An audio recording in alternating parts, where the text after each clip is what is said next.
Oh no, oh no, it's gonna be a mess. Oh, it's gonna be a mess. Here we go. Okay, it's not as bad a mess as I thought. Just gotta readjust this a little bit. I got a platform for this thing to be on so that more of the green screen disc would be up because the perspective was wrong. That was part of the problem. Was the perspective was wrong. We need more perspective. So let me move this over a bit, and actually maybe I just move all of this over a bit. Yeah, something like that. Yeah, that's more what we're looking for. I'm still on the West Coast, still sorting this stuff out, still doing it hardcore style. They had 2 of these left, so here we are. This showed up out of nowhere at the Magic GameStop EB Games, so here we are. He's prancing and doing the airplanes, so here we are. Hello everybody. I'm streaming on this, the day of the Pantheon Stalking finale, the day of our daughter's wedding. I haven't watched season 2 yet at all. I guess now that season 2 is all done, I can just watch it in one go. But yeah, hi, Hello. Megatron is frolicking. I just realized This may not have saved any of my, like, settings down here, but I'm happy with it. I'm clearly in a box, but it's a semi-translucent box, which is better than what we had before. We love to be in the ghost box. That's actually a bit better. Yeah. Yeah, I've heard season 2 is pretty solid. Yeah, we got. I sorted my pulls from last time because once again, now that I have any cards, I once again went onto 401 Games' singles site and went like, well, I wonder if I can piece together a deck of some kind. And once again, every list I tried to find was like, now all you need is these 10 cards from the starter that you have, the starter deck that you surely have. And I'm like, so I'm gonna open these. I'm gonna sort them, and I don't care. I don't care if the deck has the start. I'm just gonna say my decks are cooler than ever other friggin' small timer tryhards decks. And do I have the gun tank? Absolutely, I pulled a gun tank. My deck is going to be cooler than all the tryhard decks. I'm going to just replace all the starter cards with 4 of all the other things that I can get at. Maybe it won't run as well, but then I'll be able to actually go and play the goddamn game. Car Shark, what? I don't know, huh? Yeah, I had a little buildup of stuff that I found, the 48 hours that I arrived here, and I've had it all sitting there because I was like, we're doing the toy show, we're gonna wait till the toy show's done. And this was the feature. But then, what the heck happens over here? And there's still some other stuff that I found that I haven't found in Ontario, and like I don't want to commit to doing other streams. I might do one more stream while I'm here. I don't know. We'll see what happens. Have I got pregnant cast volume? I haven't got any of the pregnant cards yet. They're all fancy promos. They've price gated and means tested all the pregnant Gundams. So I don't know what to do about it. Yeah, I'm behind on a few primes too. Like I don't know what'll happen. How I will ever track down Micronus. I don't know how I will ever just like pick up retail Star Convoy. I would like that to be like a fancy sale of some kind. And according to my meters, you should be able to hear me. So I'm assuming you all heard me.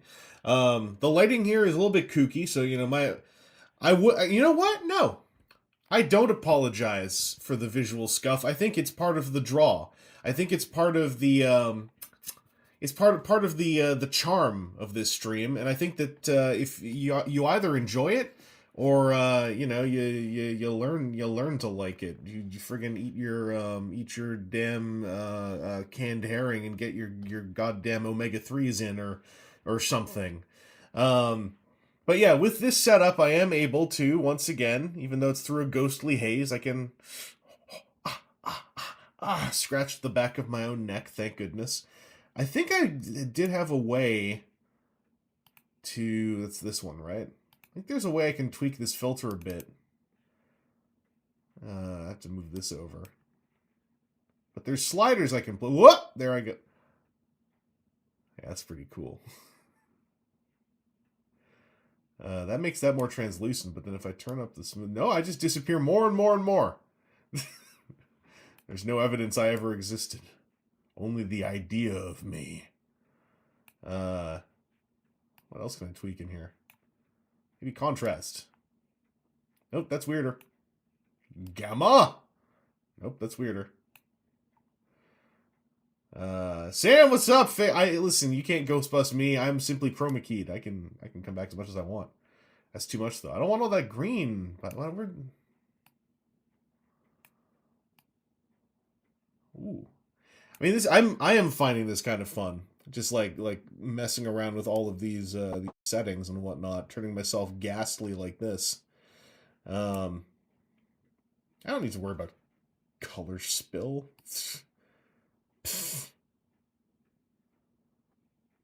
I mean, this is close enough. Whatever. If I'm a little bit translucent, then like you just got to consider your faith, as they say. Okay, so if I shove this over, that's that way. If I go this way, that's this way. If I go a little bit more like this, that's like this. If I just do it's a little bit more centered, Yeah. Wait, can I go custom color? Oh, hello?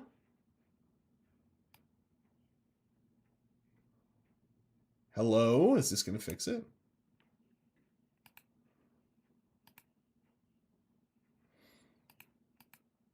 Nope, that just made me disappear. I selected too many of the colors.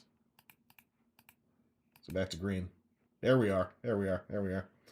Anyway. Hello. It fixed. Yeah, I'm in the... My brain is getting raptured as we do this stream, by the way, so you have to pardon the ethereal nature of my brain. My mind is of the Lord, but my heart is of the devil. That's why this is way more visible. Anyway, let's see. Rather dashing and translate. Thank you. I'm doing my... I moisturize. I didn't put anything in my hair today, so, you know, that's... I don't mind that it's a little bit hard to see. But I feel like I'm not going to futz with this all stream, I swear to God. But I feel like I had sorted something out to make my hair less flickery. Was it just moving this over?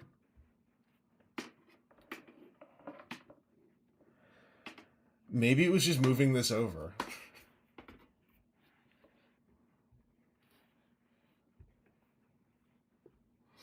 So in a perfect world, I would just have a light on the thing behind me. Which I don't right now. Because it's not a perfect world, it's the one that we got. Whoa. Oh, there we go, there we go. Oh, this is some 2008 Blip.tv era green screening. There we go. I just gotta dye my hair. The thing is, my hair is black. I can't get more contrasting than this.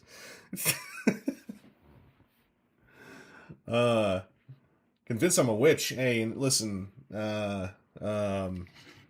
Hocus pocus! I'm a bat! You've seen the Boris Karloff Bugs Bunny cartoon, right? It's not just me? Anyway, I'm gonna open some trading cards.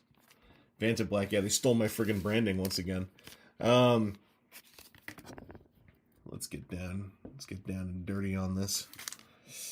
Alrighty. So we only got 2 packs, because they had 3 packs yesterday morning, and I was like, huh, I should go by there again. And then in the evening it had gone to 2, so I was like, huh, maybe I should just... why did I highlight all this? What's going on? There we go. Maybe I should just order the remaining packs for pickup in store. And that's what I did.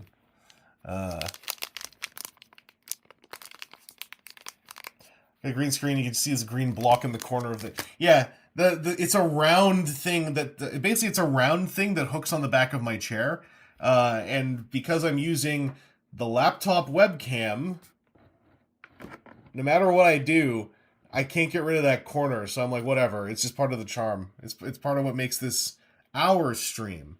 Not big webcams a stream, although I could shrink a bit, I guess. And then it looks more like it's just part of the picture with the chitter chatter there.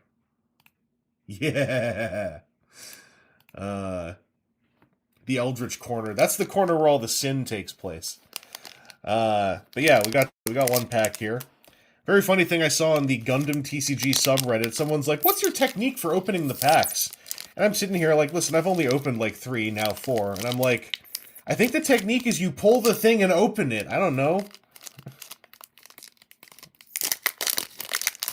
Oh, I got Ball. Look at this. We're opening up with Ball. I'm getting all the cool friggin' original Gundam blue color like stuff that I just know from being like, it's old and retro, and I think it looks cute. So now we got Guntank and we got Ball. So what does Ball do? Cast it on turn 1, cost 1. It's a 1/1, as it should be. When this attacks, choose one of your units, it recovers 1 HP. That seems alright.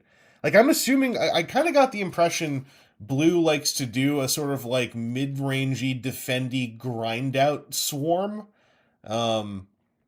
I am assuming that people watching this either know about Gundams, or even more ideally, actually know about the Gundam card game, and can, you know, tell me whether my assessments here are, like, completely on or off. But yeah, I saw there was a lot of, like, you know, like, minor regen, a lot of block, a lot of bouncing, too. I got that Sword Strike Gundam in white. Like, blue-white seems like it might be something that could be fun, with the stuff I have. Granted, it would be apparently better if I also had starter deck number 4, so the Strike Gundam is in there, along with Kira, the pilot, who can do very relevant stuff. Whatever. I don't care. What else we got? We got the Dreisen Sleeves. Don't know what this is. It's Neo Zeon. It's a 2/3 vanilla. Turn 2, cost 2, 2/3. That seems on rate. That's a 2/3 for 2. I believe red, especially when in tandem with green, likes to do Xeon Swarm stuff, so a 2/3 for 2 seems on rate, even though it's vanilla. Is this an accurate representation of the Dreisen Sleeves? Yeah, the art in this game is gorgeous. Like, Bandai Namco make very nice cards. Very nice card stock. Very goofy looking. Yeah, that's correct. I got some goofs in my my 3-packs 2 days ago. So this could go well with the goofs in spirit.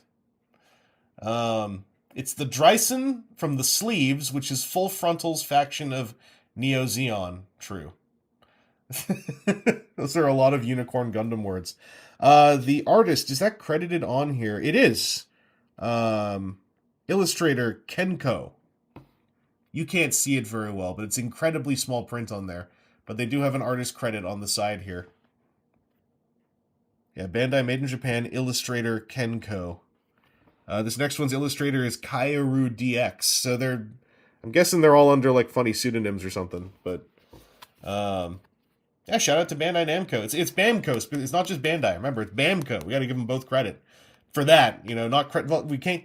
We got to give them also credit for underprinting starter decks and not reprinting starter decks and continuing to underprint new starter decks and making it so that the actual onboarding product for this game is the hardest stuff to get a hold of, thus meaning that this game is completely choked from the ground up, the soil, grassroots level. Anyway, oh, we got GOG. I think I got this GOG before. Does this mean I got double GOG? Let me just take a look. Yeah, I got 2 times GOG now. Is this another? It's another vanilla 2/3 for 2. So the Dreisen and the GOG are both fulfilling the exact same function, one in red, one in green. Also, I'll say again, I confirm now, this is red. This is the red color for this game. It's gorgeous, like doing this like magenta, like this incredibly intense magenta for the red, makes me quite happy. For Springen, you just started watching Getter Armageddon. Are you supposed to have watched something else first? No. Getter Armageddon is a soft pseudo-sequel to a radio play series that most people never heard before they saw Getter Armageddon. But it is a soft sequel to a radio play series that introduced the entire idea of the invaders and etc. Getter Armageddon was my very first anime DVD, so don't worry. It's a shared experience to have no idea why anything is happening in Getter Armageddon, and then by the end, you're kind of like, that was pretty cool though. We got this guy again. We got Shadiq Zanelli, the covert operative. Is this the one of those 2 or 3 people where you all told me that like their personal Gundam kit sold worse after they appeared in the cartoon? Because I remember this is the one where it's like this poor pilot is like, he's not just a pilot. He's like a pilot bolted on the bottom of an event card, or, you know, a command card. This is the one. All right, Short King mobile suit. Yeah. All right, we got like now I can run 2 copies Shadiq Zanelli for better consistency. Getting my Shadiq Zanelli out there onto the field for the +1/+0 nothing that he adds to anyone that he pilots. What's the effect of the command card again? Choose one enemy with 2 or less HP. Return it to so you bounce an enemy unit with 2 or less HP, and if you have a link unit in play, you choose an enemy unit with 4 or less instead. So it feels like this guy is categorically worse when he's actually used as a pilot, and he's better to use as a covert operative command event. Maybe that is, you know, speaking to like, you don't ever want this guy to permanently be on the field because he'll reduce the monetary value in the sales reports for some of your mecha. What's the best Getter 1 toy to get currently? Pose Plus is pretty cool. Most Getter 1s are pretty solid, to be honest. Like, the Rio bot is solid. The old Rebel Tech is solid. I think there's a couple kits out that are pretty solid.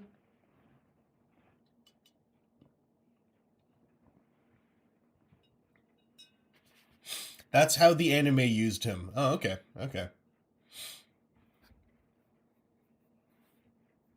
The Does anybody have the watch order for Rise of the TMNT that makes any sense? I do not.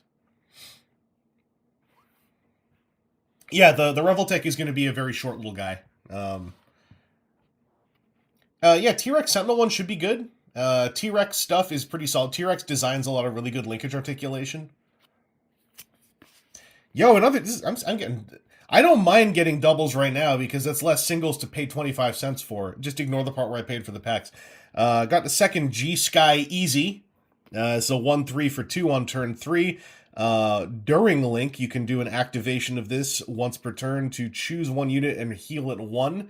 Ideally, that is not something you have to do a lot of work to set up. If that's the case, that probably sucks. But if that's something this guy can just like do, as long as there is any white-based team piloting this, that seems okay given the other heal ones I saw in the singles I've been messing with.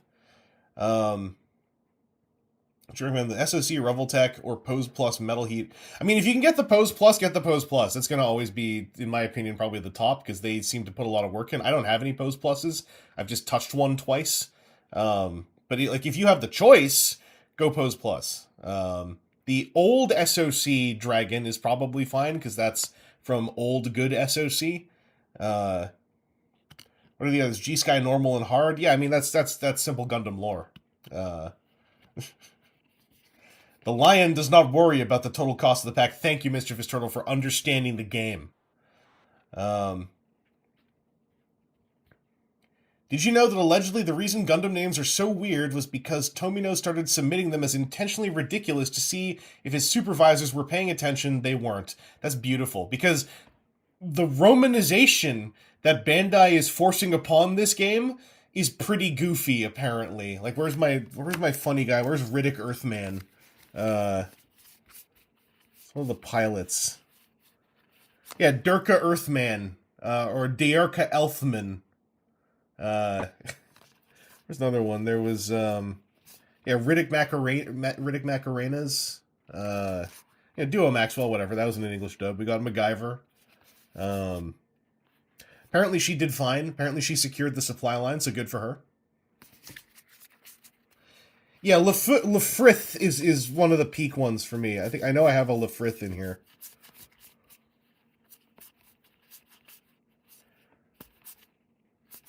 Yeah, apparently I want 4 of these. They're apparently not that bad, so I gotta get 3 more Lefriths. Riddick Macaroni is cool. Hell yeah. And this isn't even a weird romanization for the card game. It's just what their names have always been. Someone told me some of these names got slightly Kaliland, but also, yeah. The one of these had a name that I remember we pieced together what it was supposed to more likely be, but I don't remember which one it was. It had like TH for S and stuff like that. Yo, you got some DOP? You got a 1/1 for 1 on turn 1 DOP? What does my DOP do? When I deploy, look at the top card of my deck, return it to... Oh, okay, so this lets me scry 1 when I play it. I would assume that's okay in this game. Yeah, I got that DOP. Probably not as useful later in the game, but like I could imagine like being able to scry 1 on turn 1 in a game like this. Like, as far as I could tell, because we came across one 2 days ago. Bandai Namco love to have their dig for 5 tutors or their like dig 10 tutors.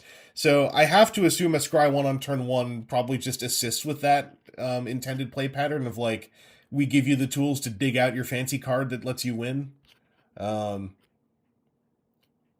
Goofy little guy is the next card. What's it? Adzam! This is turn 5, costs 4. 2/5 Xeon. Wants a Xeon to drive it. When you deploy this, if 5 or more enemy units are in play, deal 1 damage to all enemy units. That seems good, because this game has token creatures. I have to assume that's good. That's a non-conditional ping all deploy against a swarm. That's got to be a pretty decent... That's an uncommon we're into now. Yeah, it's our first uncommon. Is Adzam related to Big Zam? I mean, it's got the legs, right? Pogo stick space tank thing. I thought that was a Gundam in-joke. Maybe it is. Cubics looking. Is that not the G.I. Joe Cobra jumping vehicle? No, this is the Adzam Max 03. Illustration by Kazuyuki Hayashi. Do I know about the Rick Dom Dozel? I mean, I know about Rick Dom. I've met him before. I think I might have a Rick Dom. I had a Quest Jagged Joga once in my side of my hip. It really hurt. Geljaturk. This is an Academy guy. Academy is Witch from Mars, right? Geljaturk. If this pops out of your shield row, it goes into your hand. +1/+1 pilot. Turn 3 costs 1. When it's piloting, activate once per turn. If your opponent has 8 or more cards in their hand, set this as active. Can't attack. Okay, so this can reset for blocking if your opponent has drawn a bunch of cards. Now this guy helped sell kits. Oh, I see. So we like this guy. We don't care much about this guy. One of these sold kits, the other one did not.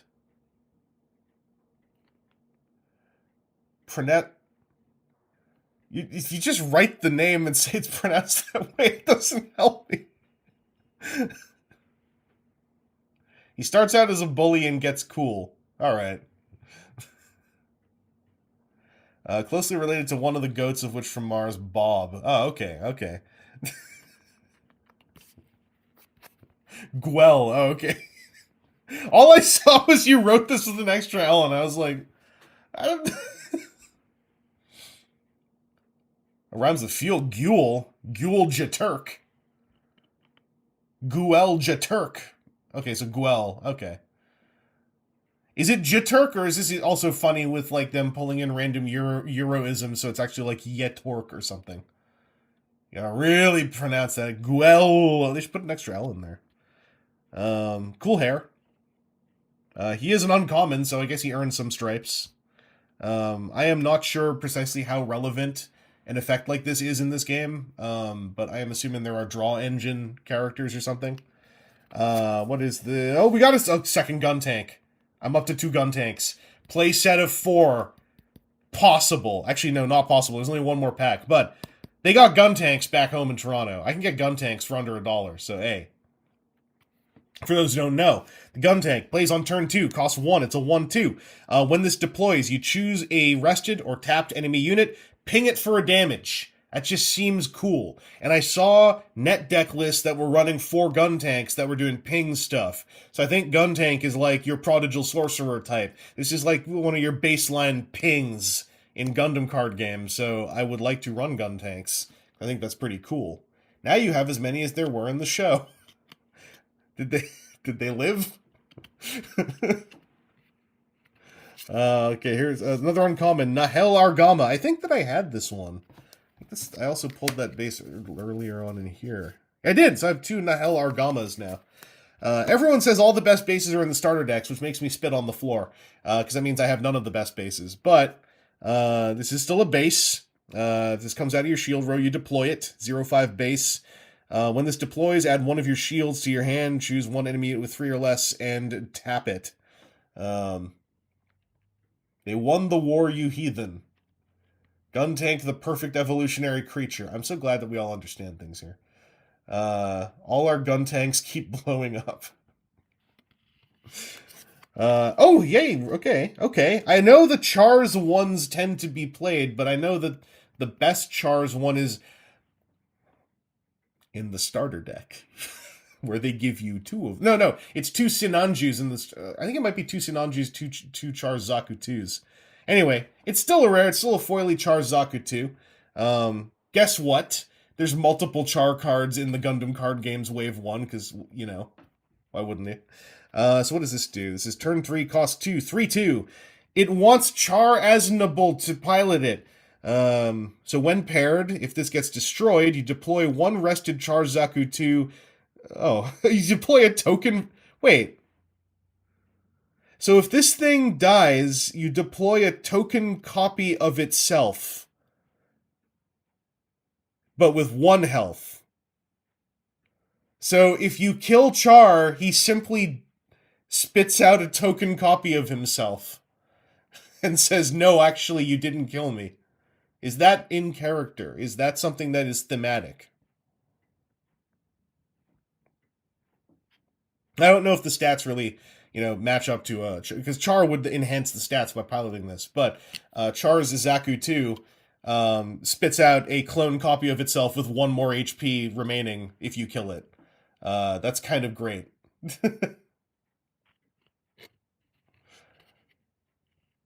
Does this card deploy 3 times faster than the normal Zaku card? It comes out on turn 3. So, And we got Intercept Orders. Did I pull this last time? I can't remember. This is my second rare. So I think I pulled this before. Let me take a look at my... Oh, no, I didn't. This must have been in the singles I was looking at. Okay, so we're Intercepting Orders. Hey, that's me. Yeah, they got Verspringen in the game. So Verspringen's Intercept Orders is a command card to play on turn 4 for 2 mana. If this shows up in your shield row, choose an enemy unit with 5 or less HP and tap it. If you play this out of hand, main action, choose 1 to 2 enemy units with 3 or less HP and tap them. So what Verspringen does is intercept orders and make enemies turn sideways and thus become useless. So that you're a blue control card.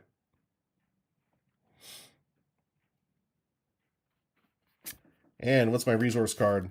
Freedom Gundam. So the resources, for those who weren't here 2 days ago, this game uses something similar to One Piece's Dawn system, if I recall correctly. So you have resources that you have lands that you tap for mana, but you don't have to draw them and play them. You just have a little stack of them, and one comes out every turn. So as the final card in every pack, in the starter decks, you get resource cards that are just blank.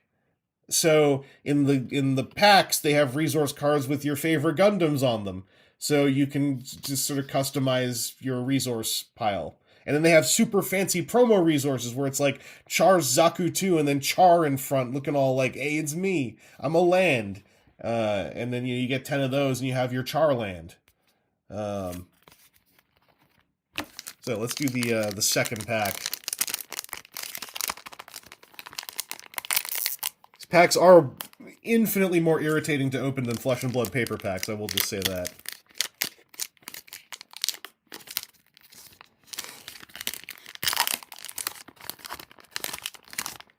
Who the hell is this? We got the... Okay, it's another command card with a pilot bolted on the bottom.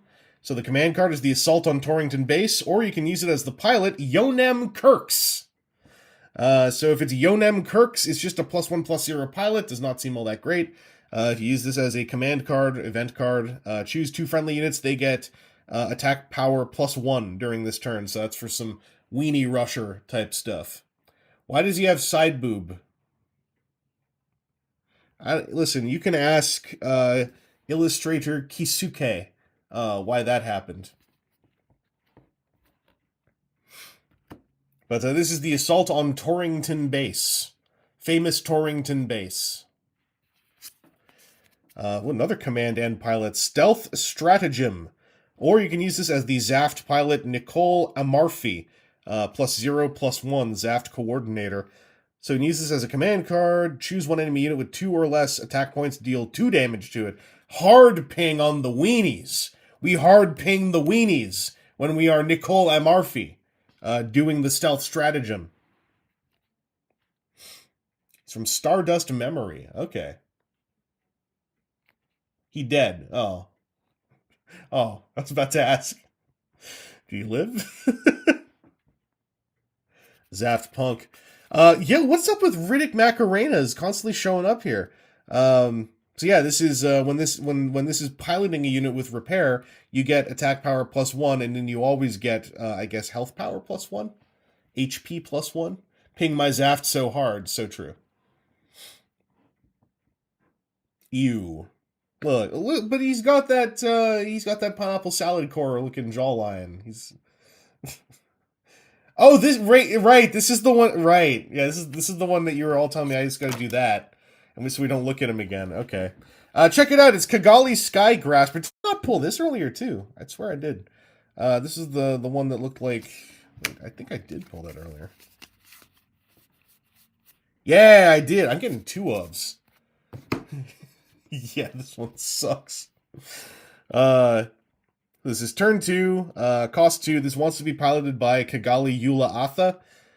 When this is destroyed, you choose an enemy unit that's level 2 or lower and bounce it to the owner's hand. So this, you blow this thing up, bounce one of their units back to hand.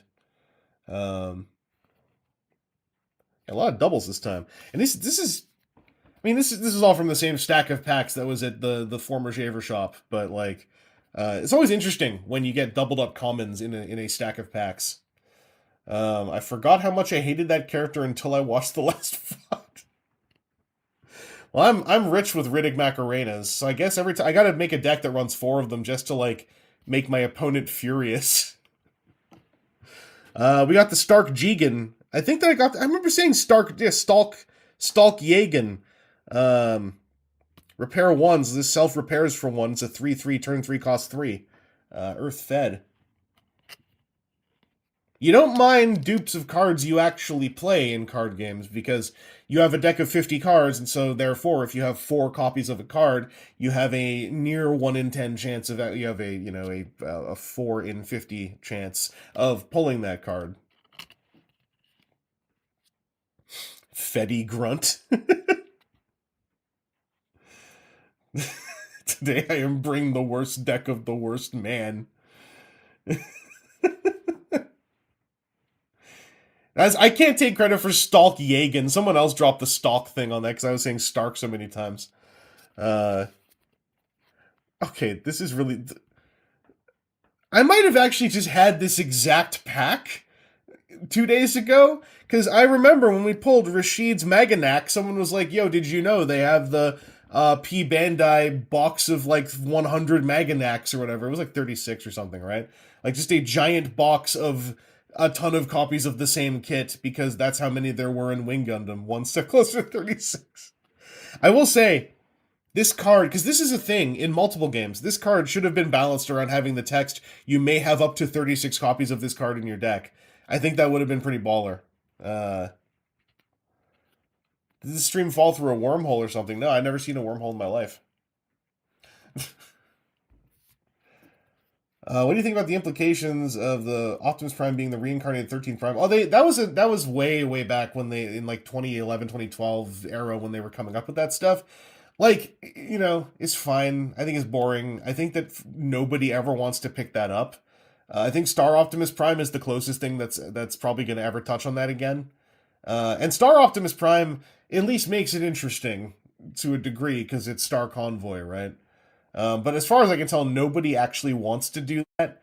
It doesn't seem to be something that people go like, my goal in show running this series is to show the cyclical adventures of the 13th Prime Optimus.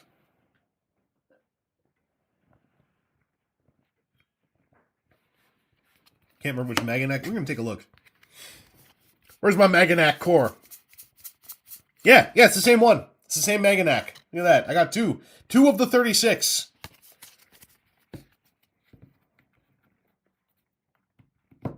Yeah, Star Optimus looks a lot more like, if we are going to say Optimus Prime inherits at least the power of the 13th Prime. I mean, that toy's artifact, right, is the Zodiac. So that's Optimus merging with the 13th Prime of sorts, I guess. And you can say, yeah, it's Star Convoy. Like, that really, to me, that at least makes sense. Because then, like, yeah, it's Star Convoy. That's when things are all weird and galactic, and Dark Nova tentacle Super Megatron is like the monster. So the problem with Maganak cores, I don't know if they have other Maganaks. So you can run 4 of any card. So they would need to make 9 different Maganaks that you could then run 4 ofs at a minimum. Because then 9 times 4 is 36, right? Then you have 36 Maganaks. So it could be possible. And then you would have room for 14 other cards.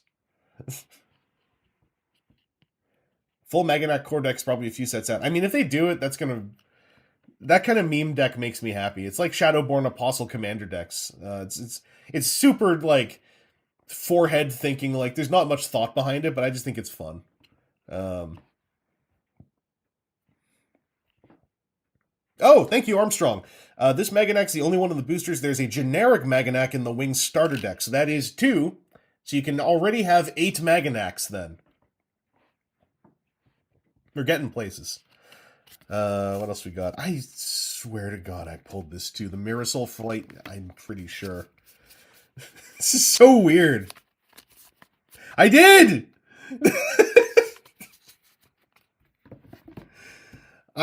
This is the 5th pack of Gundam cards that I have opened that I own whatsoever. And it's really funny.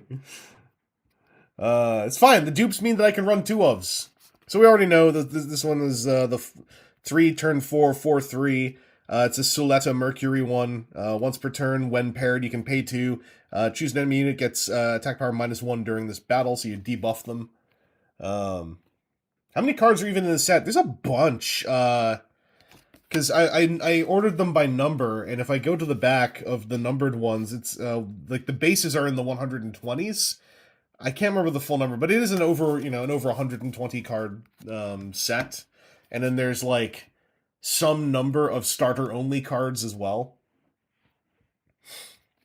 Let's see. Girazulu guards type. I don't think I have that. Because I only have 1 red unit in my opening pulls from that first. Yeah, I only got a Zoot. So this is new. So let's see. Girazulu, the guards type. Turn 4, cost 3 to put out. It's a 2/4 Neo Xeon. When this deploys, choose 1 enemy unit, ping it for 1. So there's a lot of this ping stuff. I like ping stuff. So I would like to run a ping stuff Gundams deck. I hope I can someday. Hey, this was in a deck list I saw. The person on YouTube pronounced this drill blade, and it made me feel really cool given how good I am at pronouncing Gundam words. I was like, drill blade. Clearly that is the Dariru Barudo. Or the Daryl Bald. But yeah, we got the Daryl Bald. This is Ghoul. This is Guel. Wait, so where did Guel go? Oh, not you. No. Was Guel back here?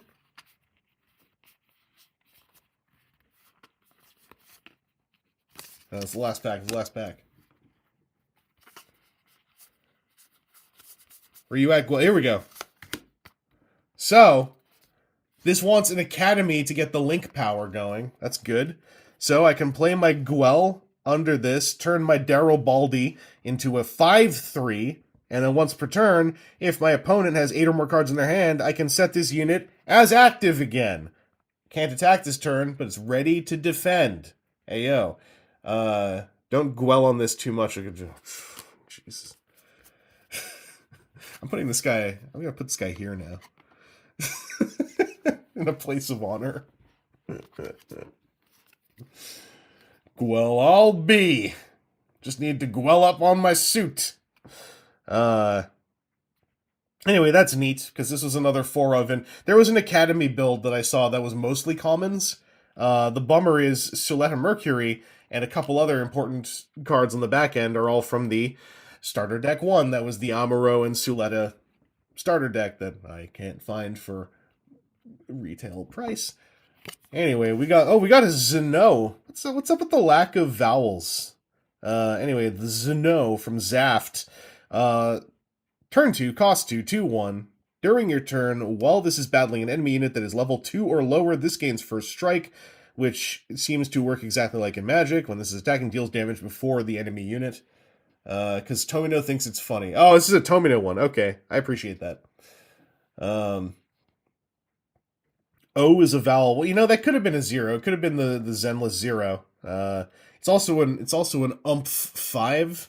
Artwork by Robographer or Robographer. We got the Gundam Seed sad face. It's my understanding is that's normal. Here, I'll put this guy back. You don't have to look at him anymore. Even if it's not by Tomino, people get silly with it to keep the legacy alive. It's Gundam tradition. Good stuff.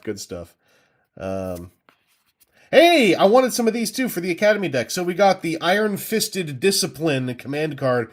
Choose an enemy unit that's level 4 or lower. It gets -2 attack during this turn. Or this is Schwattery Pan Lunch. +1/+0 pilot as just like a pilot. I guess it's a pilot. This is a rare though, so you get that That shimmer.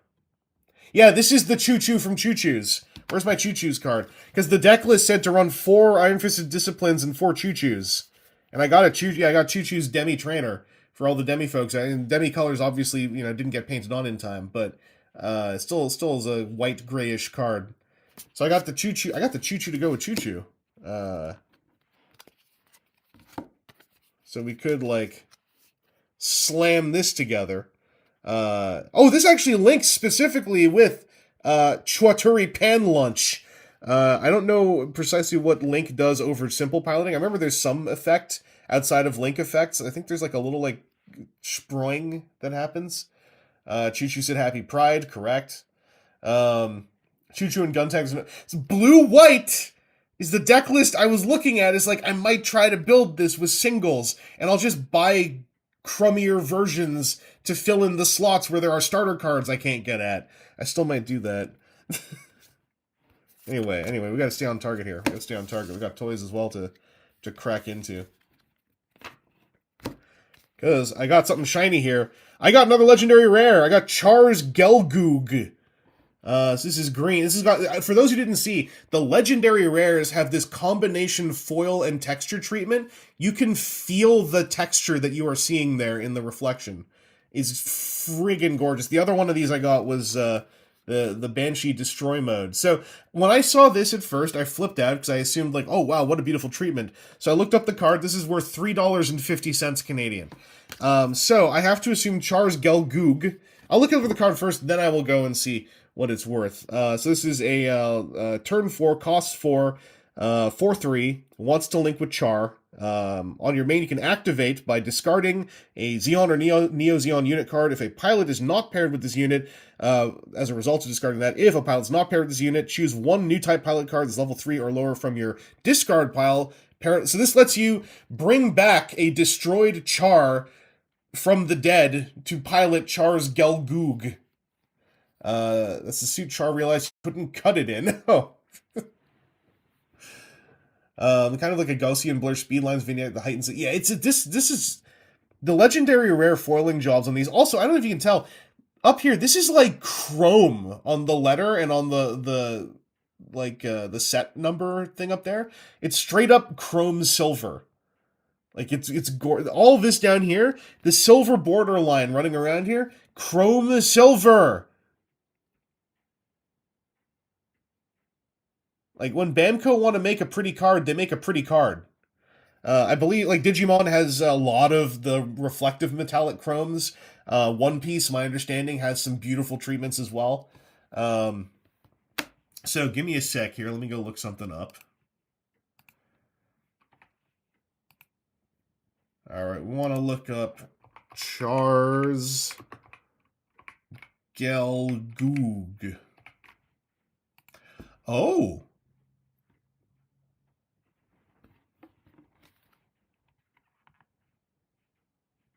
Look it up one more time. Hang on a second. Look up this code.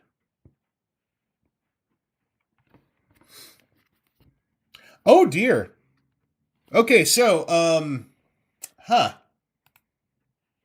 So you see up here, hang on, let me go back to my OBS. You see up here where it says LR, do you see how there's a plus next to that? So LR plus means this isn't just the legendary rare, this is the alt art legendary rare. So a normal Char's Gelgoog on 401 Games, which they have 10 plus copies of, is a 12 Canadian dollar card. However, this version is a 35 Canadian dollar card on 401 Games. So that does mean that we do want to just slide over here for a second. Just for protectionary sake. That's neat. That's pretty cool.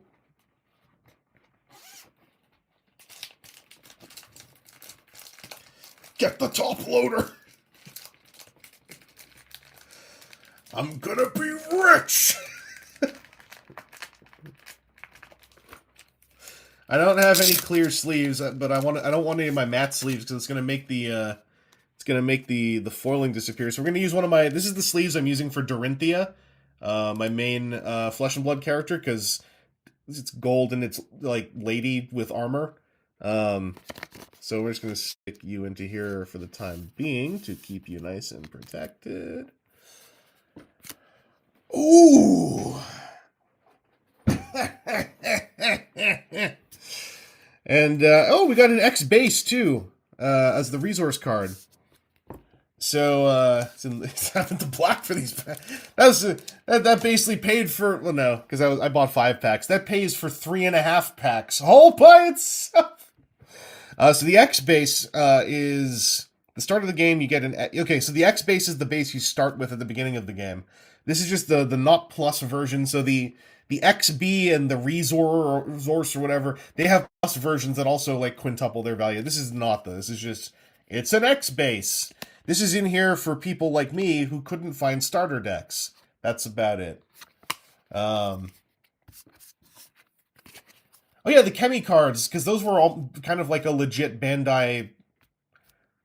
I don't remember if they were actually a card game, but they were Bandai cards. So yeah, they must have benefited from some of the funky foiling too. This is just pretty. That's I pulled an Alt Art LR plus Charles Gelgoog.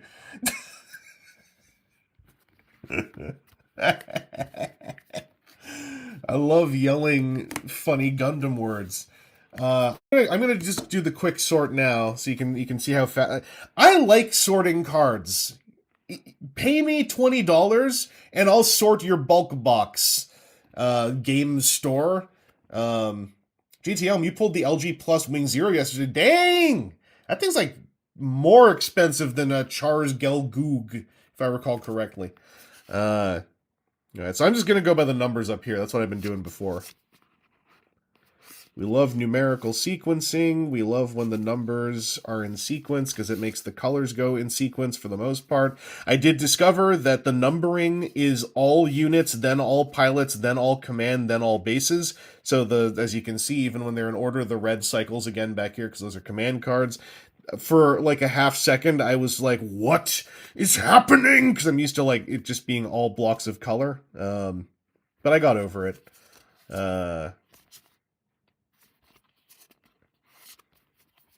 Sorting cards, the best part of TC. Thank you, the Orange Man. Whenever people are like, oh, I got all this unsorted bulk, I'm always like, pay me. I'm not going to do it for free, but pay me. I will fix that problem for you. No better, well, there are better ways to spend time while watching YouTube videos, but among the fun ways to spend time while watching YouTube videos is the good old-fashioned, look at this, 37, 38, and 39 were all in the same pack. That's wild. And that's why I like doing card sorting by pack, because then I see little things like that light up my heart. I want to look up how much the rare Charzaku 2 is now. I'm getting greedy.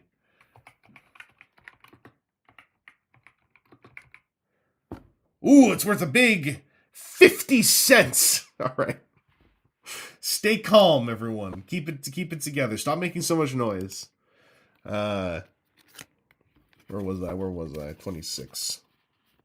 But I have fun doing this, and then it means that whenever I do want to ditch my bulk, and stores are like, you want to bring bulk in, I'm like, it's sorted. In some cases, the play sets are in penny sleeves together. That's like a bite of a value burger. Hell yeah. Remember where you came from when you get... This LR plus Char's Gelgoog will be the beginning of an empire.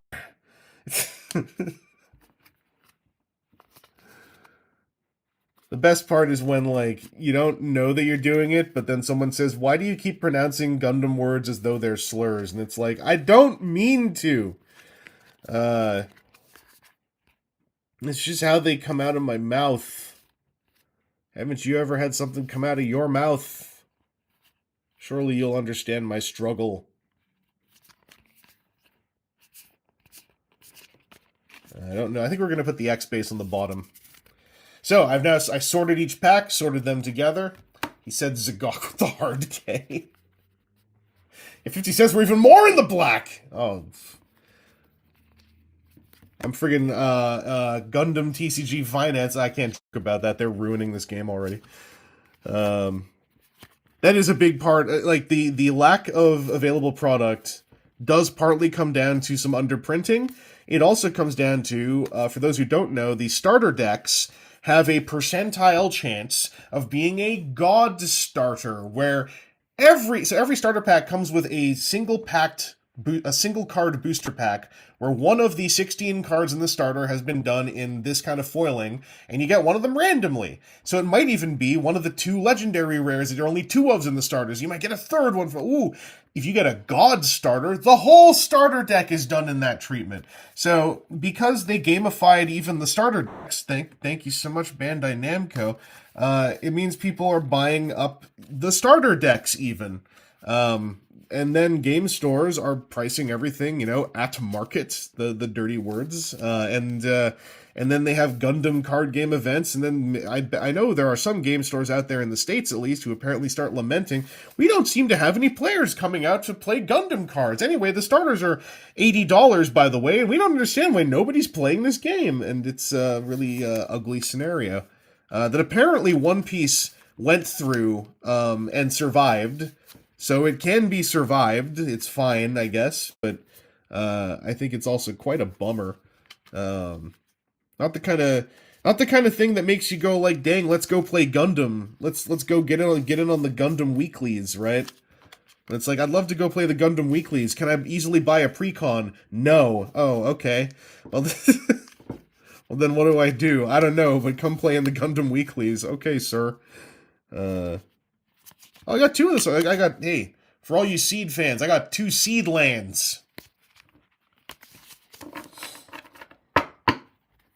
I don't think that Bandai called them the God Starters. It's just like, what else are you going to call it, right? Well, that's the question, right? So my prime is like, is One Piece bigger than Gundam? And I guess the answer is yes. That's what most people just say. But like, is it though? Because I think robots are cooler. Yeah, One Piece CCG is like now, like more than a year in, at a point where you can actually purchase starter decks and booster boxes just because you want to. Robots are cooler, but hey, yeah, all right, we're doing this. I made sure to get the scissors this time. So I got some robots to chunder my way through here.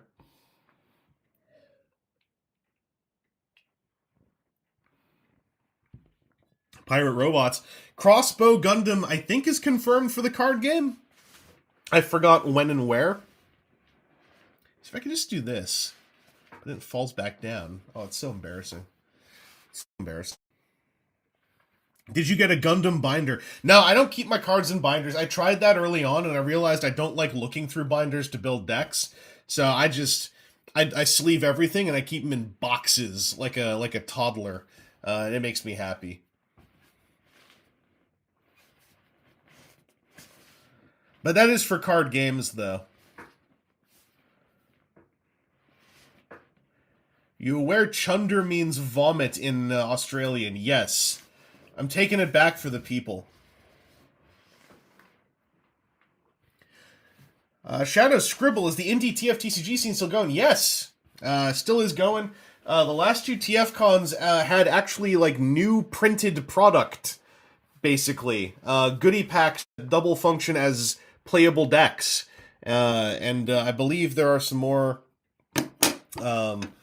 developments in the idea of playable out of a box, more like wrapper type setups coming from the .org folks, which is very obviously very convention centric, but I think that is also a great place to focus, because that's how you're gonna make like new people play a thing, right? Is if they see it in person and say, well, how do I get the cards? And you go like, there's a stack of them that plays, purchase it from me. It's like, okay. Yeah, for rider cards, I think I have a little like 4-slot binder for the old Deno time cards. So if I had been doing one of the rider card based series, I probably would binder that, because that's That's not something where I have to like pull them back out and, you know, shuffle them into decks and whatnot. But for stuff that I'm gonna like be building decks with, I just find I prefer the shoebox method. It makes it easier for me to flip through. Although my TFTCG playset 1 is still in binders, and I still keep it in binders. So that one I think is like a special case. I think it's because TFTCG does not have as many like class-oriented or color-blocked cards. Like it is just, TFTCG is just actions and upgrades for the most part when it comes to the standard size cards. So there is a lot less worry about like Flesh and Blood, for instance. It's like there are so many micro silos. I just don't feel like I need to do binders for deck building. Is this your first foray into Cyber? Yeah, this is the only Cyber World toy I have. Galvatron costs $5 more than this because he has a small gun with a flipping part. And unfortunately, so I've seen a bunch of them in person. I've only seen one sky-byte in person, which I bought. That's why I have this one. I'm very tempted by the Junkion Dinobot, but the thing I noticed is all the quadrupeds seem to have the same transformation, and it is specifically a transformation that I think looks super bunkum. So I don't want to pay full price for any of the quadrupeds, and I double don't want to pay full price for Galvatron because he's a quadruped who costs like 50% more because he has a gun with a flipping part, and it's just, I can't deal with it. I can't deal with it. This, I wanted to get, I forgot which Dinobot, Junkion it is, but I want to get that one, and I wanted to get Sky-byte, and then Sky-byte I realized, like, does not just bend over. So I'm more interested in this one. I know there's more going on with like the Mega Bull quadruped transformation, but like it's mostly that I can see the robot fists right there, and something about that I just found like super off-putting. I was tempted by Mirage because that plane looks pretty cool, but there are so many of them that I'm like, that's one I'm gonna find on possibly even rollback in Canada, rare as that can be for me.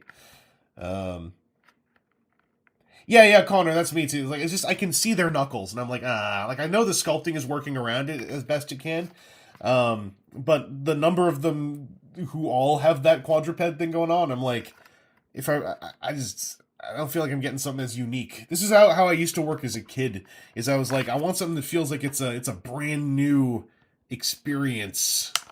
By the way, I got some powerful scissors all the way from behind me. I've been running a Transformers TTRPG for a few years now. We're still pre-war. I find myself running out of ideas of what to do before the war breaks out.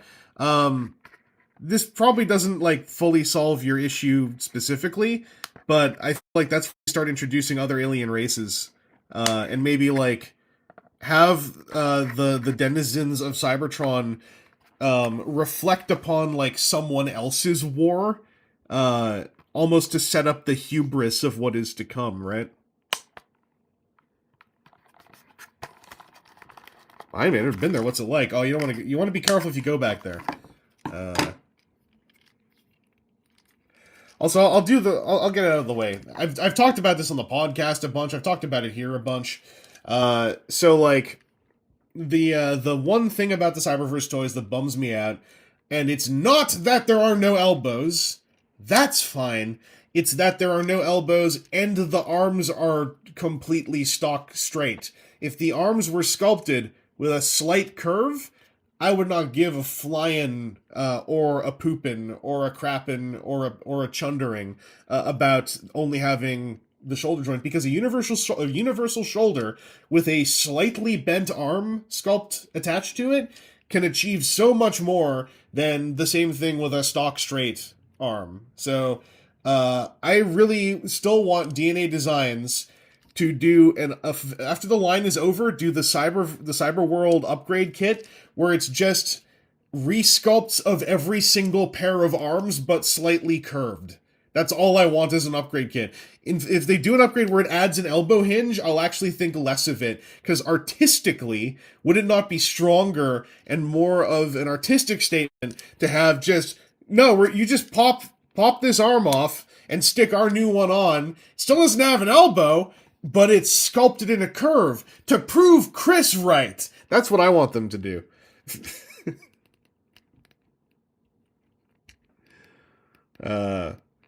But yeah, like as far like I can't actually like summon it up in me to like get actually angry about it. I'm just like it sadly is a reason why I got less interested in the line, because I was like, well, they all have stock still arms, but at least one of them, like what is it? One of the Insecticon one has a curved arm. Did I not see that, or am I misremembering? Because if they do ones with a curved arm, then I'm here. And yeah, I know I realize also, like Boulder is saying, curved arms would actually complicate the transformation schemes of these probably exponentially more than it's worth. I just want curved arms. Also, I got called out for using scissors. It's because this is the silly open packaging. Like I don't want to. Here, I'll do it just for you, just because it's for the fans, right? We're doing this for the people. But also because we need the instruction book, so I know. Otherwise, I won't know how to transform this. Also, it's a great security job here. I could have just took that from the store. I chose not to, but I could have just taken that from the store. I could have been a criminal. Instead, I simply acknowledge that it was beneath my criminal genius. Oh, they all have straight arms. I have all of them. Oh, okay. I guess that solved that. Now, we're gonna need these instructions. I do like the, I think that, like, having a 5mm based toy line and having all the large toys be at least 30% playset for the main, size is super neat. I think that's actually pretty cool. It results in some of them, like the tank Megatron, looking super goofy. But I appreciate the gusta. I appreciate where it's coming from. And yeah, this guy, he's got big old wheels. I do know all of these have a sort of automorphy bit in their stomach, which I think is pretty cool. I haven't looked at how any of them specifically work, because I was like, I don't need transformation spoilers for Cyberworld. I'll make that. I'm gonna make the executive call to go in a little bit unknowing on how these things work. But I believe this is like, yeah, if you do this, it's oh, look at that automorph. And then this, you push the head in to fully automorph that in. Like, that's kind of neat. That kind of stuff can be quite satisfying. And I love, look how many ports there are here. Like, that's pretty cool. And then this, like, these back of thigh tabs have a big Omni slot to enter back here. I think this needs to be, does this have to go in there? Yeah, it does. Okay. And it's neat. It's a metal pin rivet axle on the wheels, so they hella spin. That's appreciable. Yeah, that's some pretty good Hot Wheels time, right?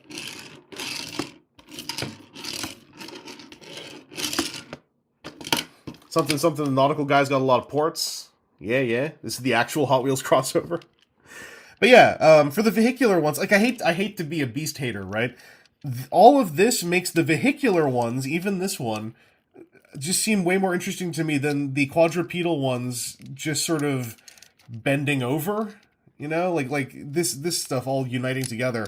When it's going from like a singular blob shape up to here, that's real cool. When it's like that, but you've done this first, and this is going to be pointing, just downwards, and then you're going back. I don't know, something about this just it's losing sauce for me.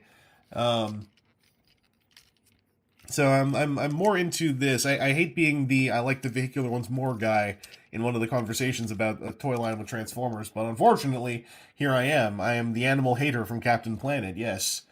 The Haslab of Mega Prime says, any one piece stood out to you? Yeah. Unfortunately, I guess fortunately, because that one has the most chance of coming out on its own, it is Fire Convoy. It's the Optimus Prime. It feels like a very complete toy experience, and Blue Bolts feels like a very solid weaponizer. Don't get me wrong. Like, that toy is really fun. But Ultra Magnus is absolutely an accessory. A very large accessory. Who is doing the most interesting things, because the old Ultra Magnus toy was so weird that seeing a smoothed out, modernized version of it is probably the most interesting part of the experience. But then the Fire Convoy, Super Fire Convoy stuff is like so locked in on achieving everything it wants to do by itself. It's an interesting question, interesting conversation. But yeah, if something were to be like the one piece of that to mess with, the Fire Convoy would be it. The Blue Bolts would also easily be up there, though. Like, if they could release Blue Bolts on their own, I hope so. Because that's a very good weaponizer. It's one of the better Iser toys for the actual integration play pattern that I've seen, because there's just so many good moving parts on it. The one piece, oh no. Oh no. Netflix is gonna come and arrest me. Yeah, Magnus is like the most improved, but then also like by proxy, if they sold Magnus on his own, I think people would really hate that toy.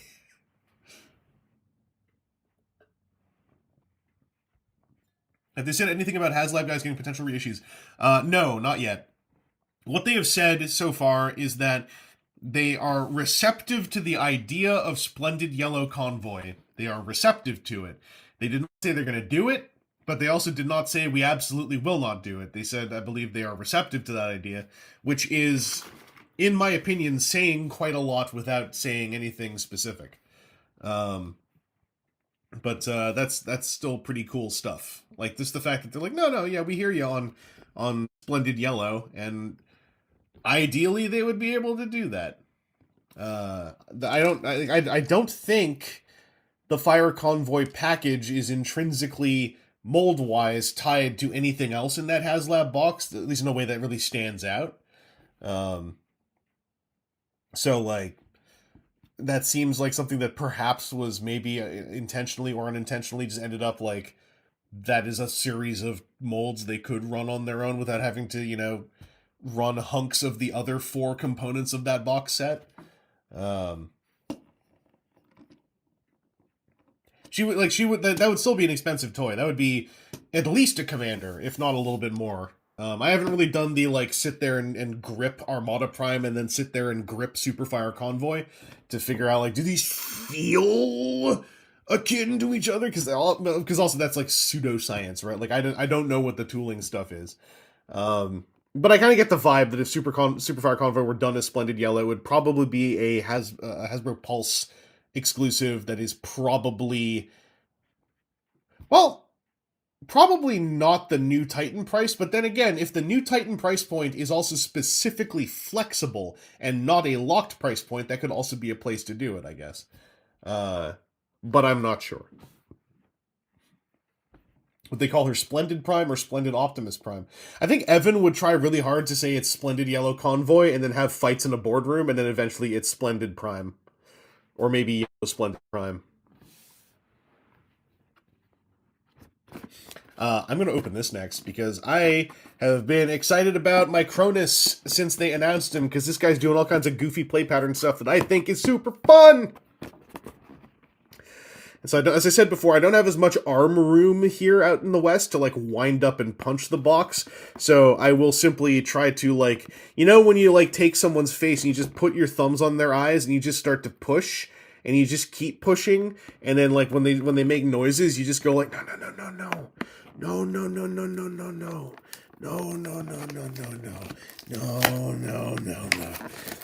it's okay. No talking. Don't talk. Just open your face to me. And then you get the toy out. I know that so well. Can't say I have. It's alright. We don't, we all have our lived experiences, and we all have our lived experiences that have not yet been lived. But yeah, this is my Cronus Prime. You can go get your own Cronus Prime. I stole that joke just now. We got us some tissue paper. Just a tiny little booger lump of tissue paper over here. Still writing Baver's on. Hey, listen. Sometimes we don't know what we had until Tyrese Gibson said no, but actually I would love to do it again. Every week for like a year. Best part is I almost had a window open behind me this whole time, and I'm in a suburb right now, so it's just a quiet neighborhood with just one visiting Torontonian snarling at a toy box. There it is! It's Micronus's disc! I forgot what it's called, but there's a tiny Micronus symbol tampographed in the middle of it. I don't know if you can, how easily you can tell on the camera.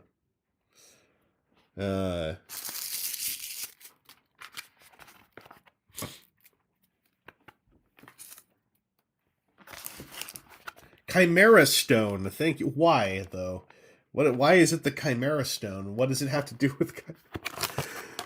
Now I'm being the annoying Buzz Dixon who doesn't want to work on Turbo Teen. Why is it the Chimera Stone? What does it have to do with chimeras? Why are chimeras micro?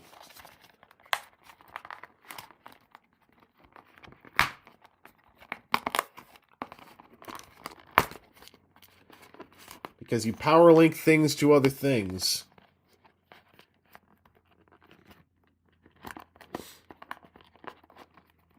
Like, it's just cool words too. It doesn't have to actually like. This guy's super easy to steal if it wasn't for that secure plastic window that you all saw.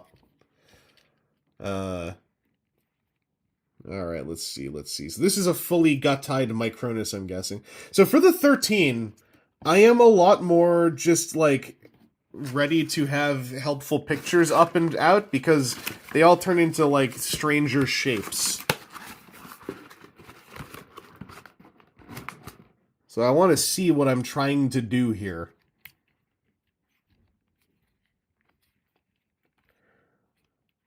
Oh, that's kind of cool, though. Like, the knee pad is very warrior wheel.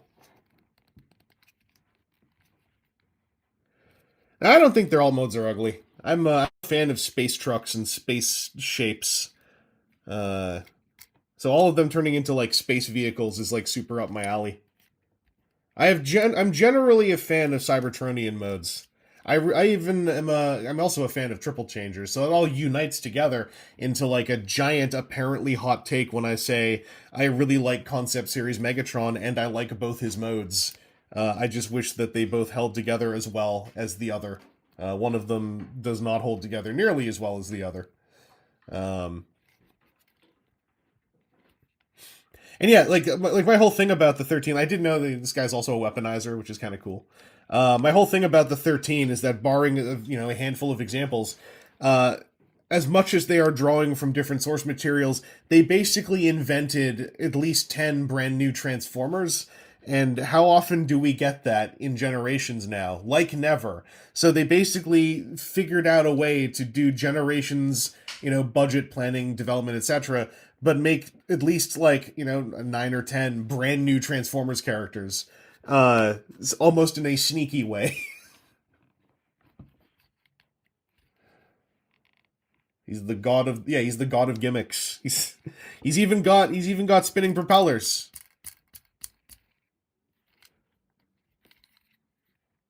I just wanted to see, because I never saw photography in the official photography that showed off precisely how posable and akimbo this power-suited Micronus can look, but I'm kind of digging it.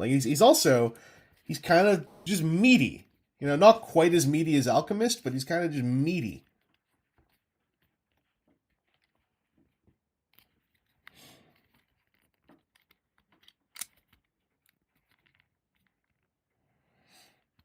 Is it called Apex Armor for this specific toy? I can't remember either. They don't write anything on the box anymore, so I'm not sure. Oh, we should put the Chimera Stone into his chest septacle here. Oh, but I gotta twist it right so that the symbol is symmetrical. There we go. Also, not too bad a dab, all things considered. Chimera. The Elvira Stone.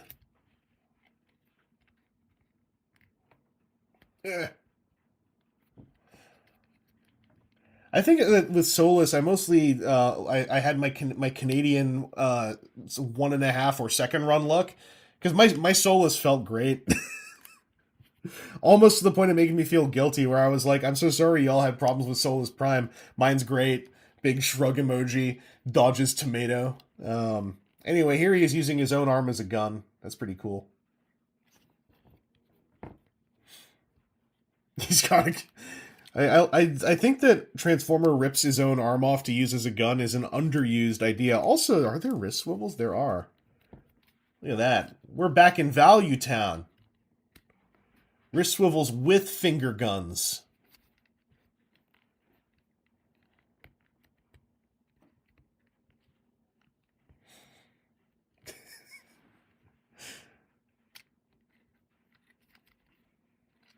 Oh yeah. PT. I pulled a where'd it go? I pulled an alt art, an LR plus Char's Gelgoog. So this is usually a 12 Canadian dollar card, but this version is 35 Canadian dollars because it's the LR plus alt art for Char's Gelgoog. So I'm feeling pretty beefy and big here.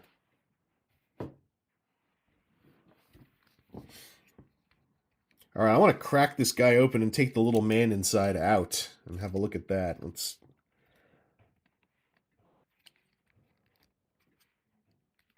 Char would have a Gelgoog. Not the first person says I really wish they made a tiny Miko who could fit in the chest cavity.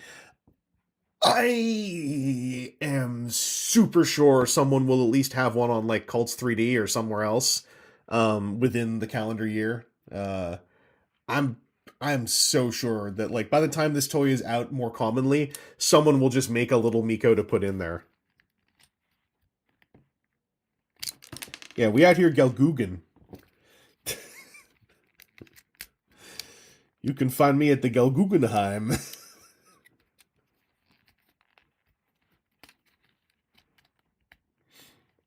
Okay, that's actually pretty cool. That's actually pretty... I don't care if it's cornball. I love it when a toy cinematically opens itself to me to reveal the smaller thing within.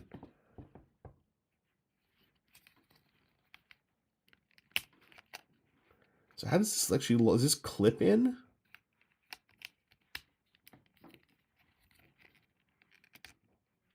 Oh, no, okay. So it's like a pseudo peg going into that hole for the most part.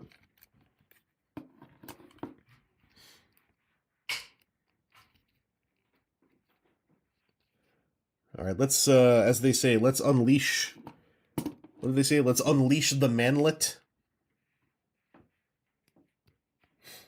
Yeah, the giant Minicon symbol being also, like, it's sculpted on and then, you know, embossed in a turquoise metallic. I think that looks quite sick. You know, like a Minicon port. Never heard of them. This is a Minicon port with a 5mm hole in the middle. Oh, yeah, I heard that the knees can be a bit scrungly on the... Is that even... Am I allowed to say that?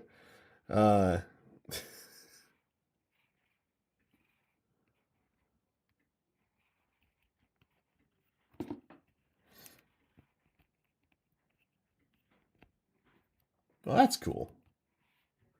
And it's like ball socket everything. Turquoise. Is that a Minicon port on the chest? Oh, this looks like one. It's not. You can see maybe in the reflection of the light, it's just a flat sculpt, but that's actually kind of funny that they made it look a lot like one. That might be one on the back of his head, at least the hole size.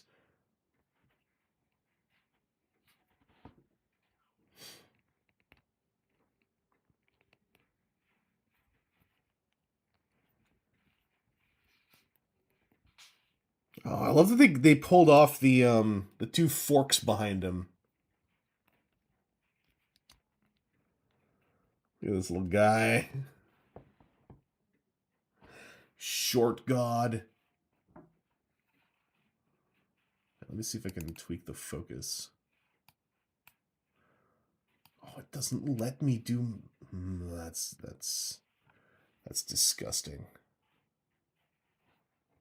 It's like, yeah, it's locked focus, I guess.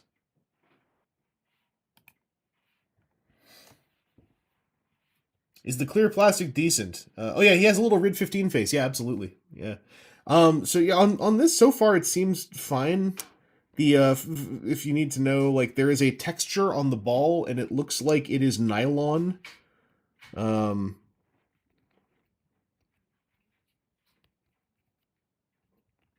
Like, I generally don't seem to have a lot of the same problems folks have with modern clear plastic, so I always feel kind of ill-equipped to comment on it too much, because it's a combination of mine either doesn't seem to break as much as other folks, slash, if it cracks, I don't really notice, because I don't seem to care as much. It sounds a little bit like, off brushing to say, but it's true. Like, if there are hairlines in here, I'm not seeing them, but also if they are so small that, like, I'd have to look for them, I just don't really notice them. Yeah, it's a lot. It's a wrinkly ball. Oh, no, it's a kind of a scabby ball. It's pockmarked.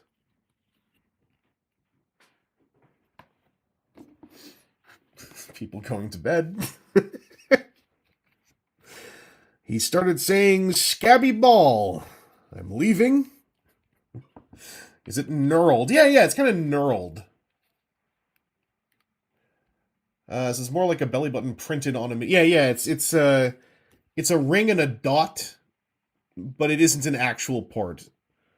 Which, in hindsight, if that was an actual port, that would have been really cool. But the indent around the silver dot is not deep enough. Insulting his hairline, look. He asked me for genuine feedback, alright? Like, what am I going to do, lie to him? Okay, so I believe that, like any good weaponizer, this thing does involve a bit of parts forming. Hello? I was wondering what this was. This full-on clips in, clips out. Okay, that answers my first question. Because I have a feeling that this just pops out and turns into a wheel. Because there's a peg there.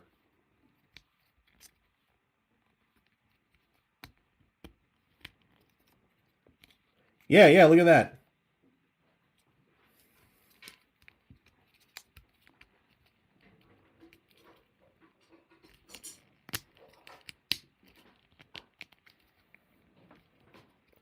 Oh, they even put they put a bunch of ports on it too. So if you want to just have various different ways of mounting a big ass wheel on someone, you just got a big ass wheel.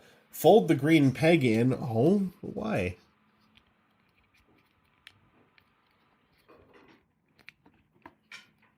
I want the peg out. I want it to roll and roll and rollin'.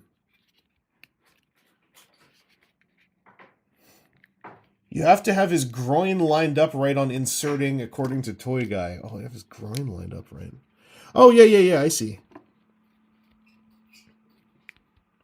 If it's up here, it's going to bump into what would have been the underneath the foot thing.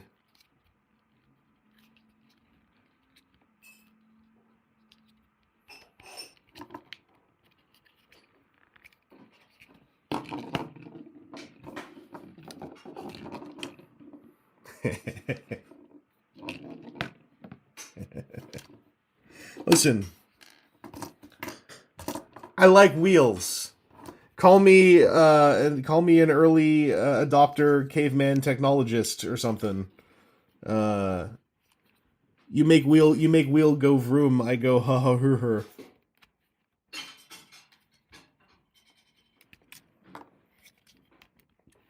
It's Revenge of the Fallen Jetfire's father. Throwback.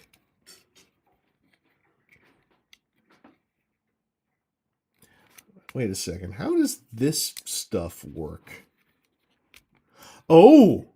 Okay, no, there's a lot going on here. So you could fold this up and have these out sideways in the robot mode too. This is feeling very proto-amalgamous to me. Oh, I see. That's super cool. That's what all these ports are for. That's why these weird Shuriken VTOL things are on their own free spinning axles.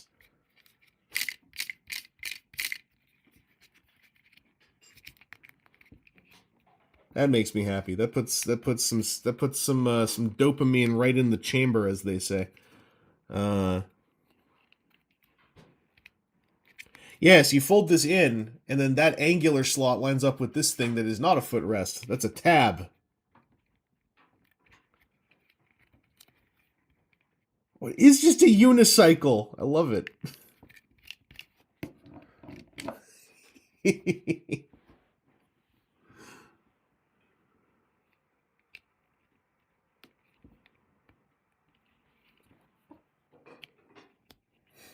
Yeah, it's Deca Break's bike.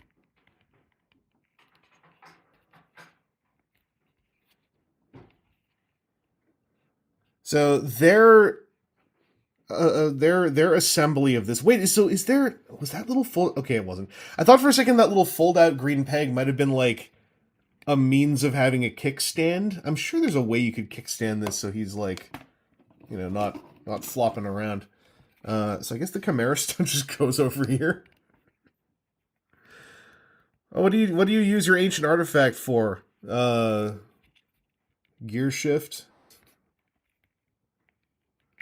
So you could just leave these in the robot mode spot and it would look completely fine, I think. It's just an option that you can stick them back here for a thinner profile.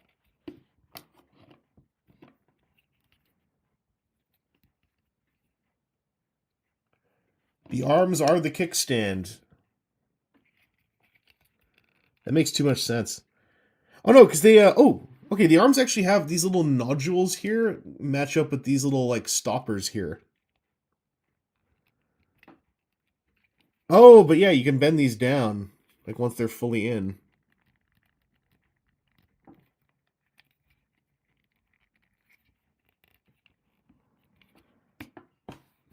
So true, so true.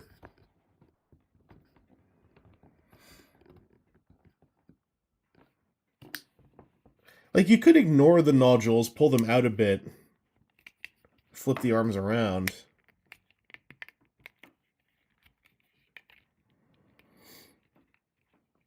Put them like that. Is that what you meant, Long Liz? Yeah, you could do that too.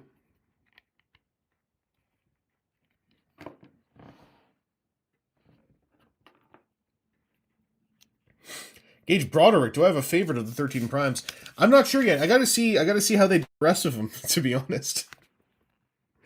So far, I actually ended up, I don't really know. Because I ended up really liking Solus and Prima, but I feel like Canada might have gotten like a slightly improved production run, because mine seemed to hold better than a lot of the early American ones. Oh, this is where people damage the knees, trying to get them into the pegs in the side of the seat. Oh, I see. So, yeah, there's slots to take these tabs. Let's get the arms off for a second, have a look-see here.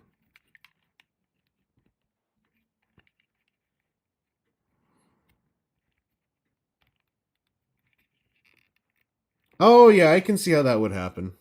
Like, if you're just, like, really forcing it. Because there's all these, like, ball sockets at work with all these swivel joints, and stuff could just get, like, ugly. Kind of cool, though. The hands actually have 5mm handlebars to grip on. I thought this was going to be way more, like, abstract, how he gets on here. But yeah, like, these are guiding tabs. These are not, like, push him in to lock him in kind of things.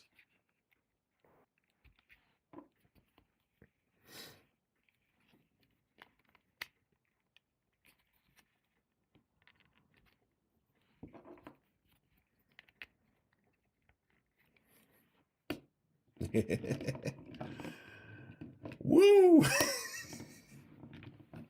What they should do, they want, this is out of the question given like the nature of these toy lines now, but like I would love if they made more vehicles for him to plug into, like just the Micronus like automotive industries initiative or something. Like just give him like a little jet to ride around on, like a little boat to ride around in. I think that'd be really cool. Oh, character wise, like it's hard to say, right? Because like a lot of them only really exist as like character concepts or like You know, only really a handful of them have much to their name as autonomous characters. Um,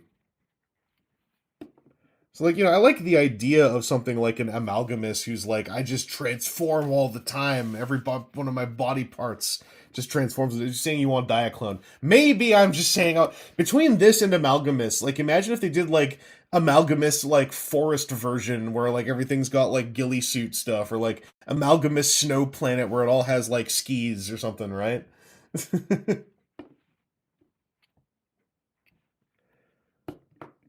Yeah, Micronus feels like just super fun, like play pattern stuff. The fact that they figured out how to have like a somewhat freewheeling giant wheel through aligned axles and peg holes is very interesting to me. Like this toy more than any of the other ones feels like this is like something that would have been part of like a TV show line that was revolving around like a bunch of gimmicks that we saw on screen, etc., etc. And it's like they're piling all that stuff together into this character who appears in like nothing. In RID 2015, I believe he's primarily just floating in the fetal position for the most part. And then like, hey, this is Micronus Prime. This is Apex armor. It turns into his powerful galactic unicycle. This is yeah. It's an interesting thing to think about, the almost tricking the boss into letting you just like have fun making your toys, right?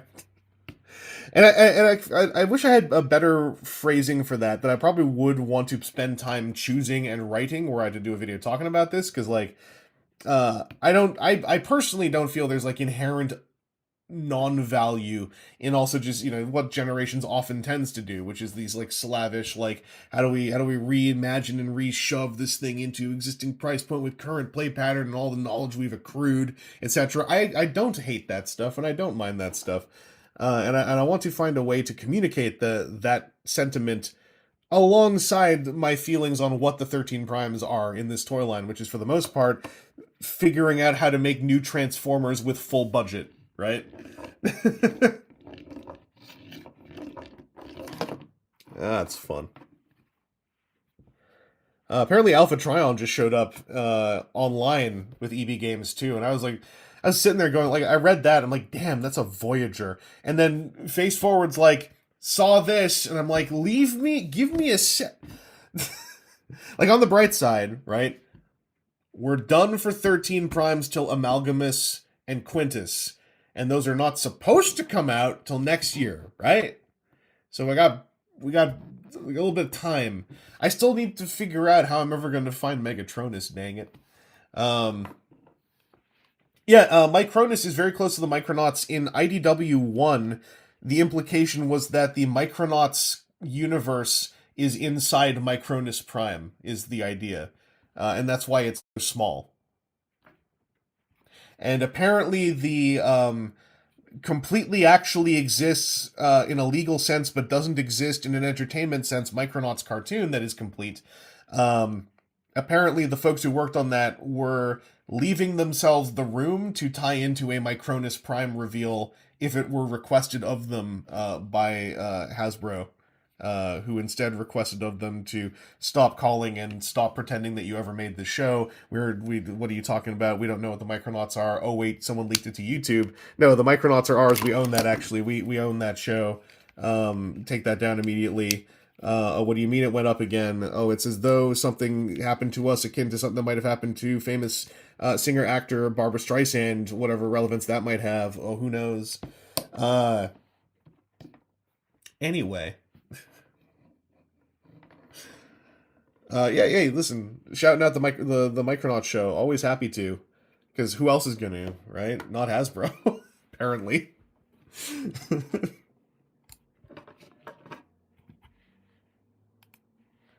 Alright, so we got the main event left, so let's do this. I do want to highlight they made new symbols for this guy. So there's the robot mode, but then that's 12 steps to Centaur mode, and then 19 steps to actual Griffin Chimera mode. Who should have the Chimera Stone? Maybe you. What is Onyx is called? I forgot. Let me know while I slowly press my thumbs into the soft parts of his box until its superstructure caves in with a messy and wet squelch.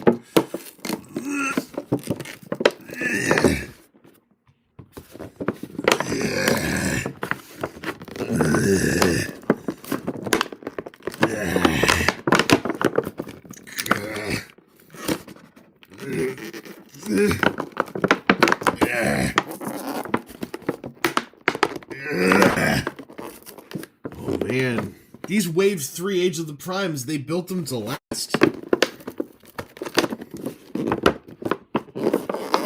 I'm gonna have to reach in, get into the underbelly. This is like shucking a clam. You have to get your fingers in there and then pull up and outwards. And then we get it. Then we get it. All right, all right.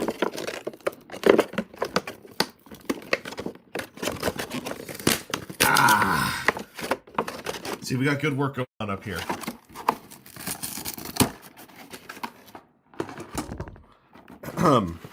Sky-byte fell over.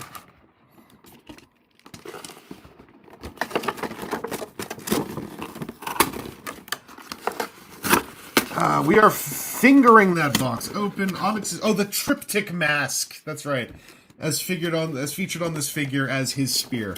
Correct. Oh yeah, there it is. This is opening it normally. I'm in the West Coast right now. I'm trying to fit in.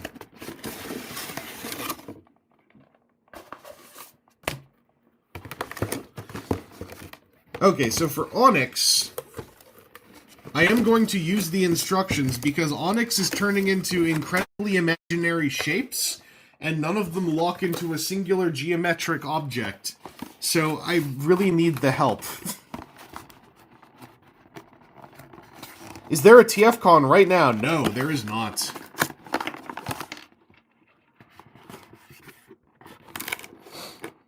Robstein 1, thank you. As someone on the East Coast, I can confirm that's how it's done on the West Coast. Yeah, we do it this way. We do it this way. We ball hard and we ball fast. Six-legged goat man is the geometry. That's what I yell when they have me in airport security for too long. I just start yelling, six-legged goat man is the geometry! And eventually they let me out.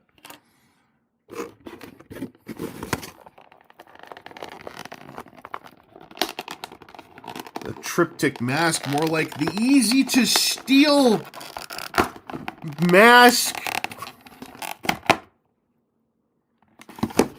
Oh yeah, you can kind of see there in the reflection, they printed the tiny Onyx Prime symbol on it. I like that they're keeping that up, even though, like, I feel like fewer and fewer people know what those shapes are supposed to mean. Gage found Onyx in GameStop Ontario, who I don't want. Still can't find Hook and Long Haul. I've seen no proof that Hook and Long Haul actually ever showed up in EB Games in Canada. I know that I missed a Mixmaster somewhere. Ow! I do this for you. For the people!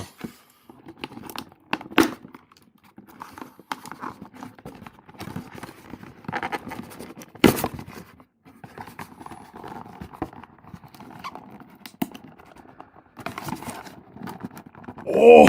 Ow. We're winning, though. We're winning, though.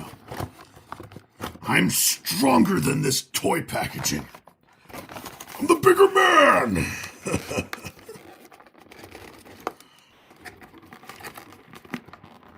They'll respect me at the high school reunion this time.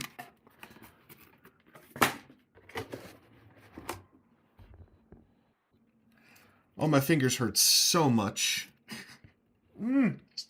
Ow!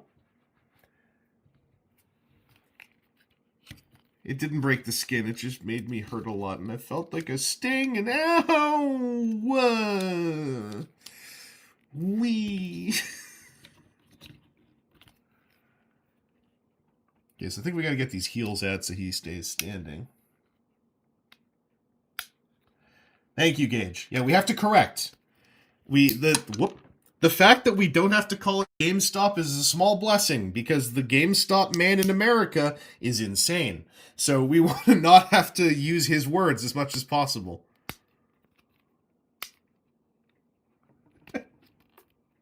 I'm winning, shouts Vangelus as he tears his own fingers off. Listen, you simply only have to purchase my $80,000 self-help course, and you'll understand why I'm actually the one who's winning here.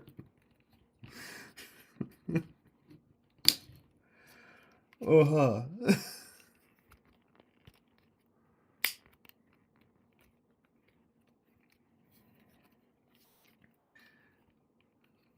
They said there could be no... Oh, wait, there we go. Sorry, I lost my train of thought. The heels actually do clip in that position. It's just easy to do that instead. You kind of have to, like, hold them in place and guide them until they go kerpop like that. And now they're dead solid. Gonna replace my fingers with 5mm ports. That will make me into the ultimate specimen.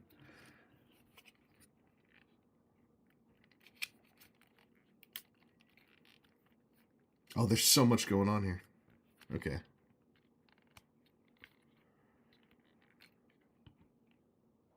I was also thinking of all the different titles I could give Onyx Prime whenever I make a video about this. So I was like, what was it?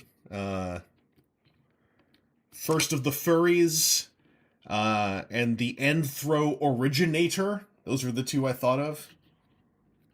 And I kind of, then I was like, I was doing some other things and I lost my train of thought. But I had those two. Also, these elbows, normal elbows, and then click, click, and then normal elbow. It has one click-in spot right there. I'm assuming for the sake of a mode.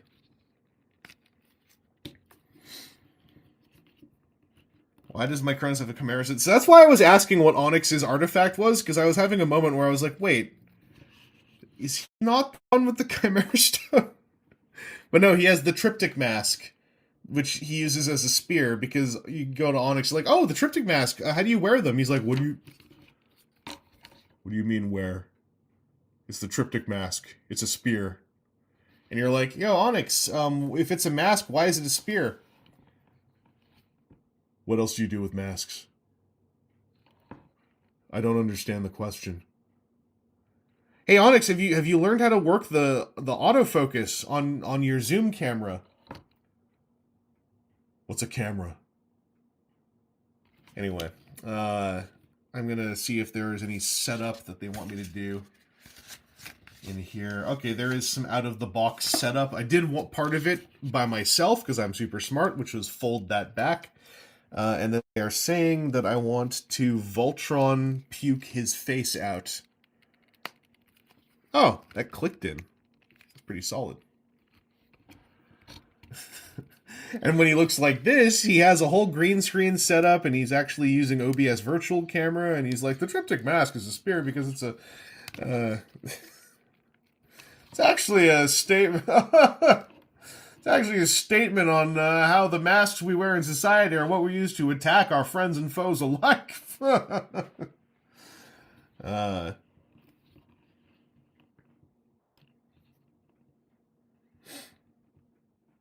Even in the Covenant book, it looks like absolute hell. They never show him using it. Imagine, like, you are a mythological demigod created by an intelligent god called Primus, who gives you this and says it's the Triptych Mask, and then just sits there and you're staring at this thing and you're like, clearly this is just the head of a melee weapon. He's like, yes, it is the Triptych Mask. You're like, what? You're like, Dad, what are you talking about?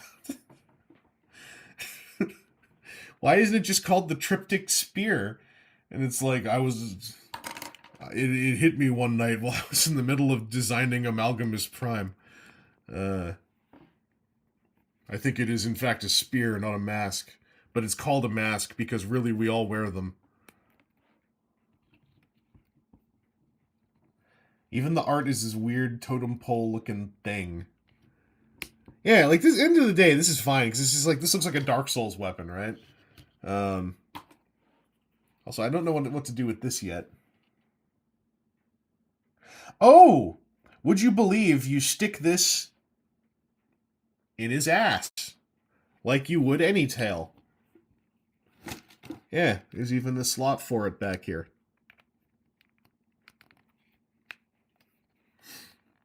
I know you, yeah, there's definitely something on here to open it, but I want to wait for the moment. Also, I put this in his hand wrong, apparently.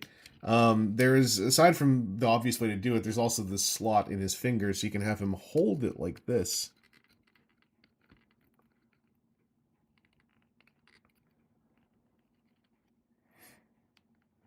Well, I started with cryptic, and then I thought, but what if I made it 3 so it was triptych?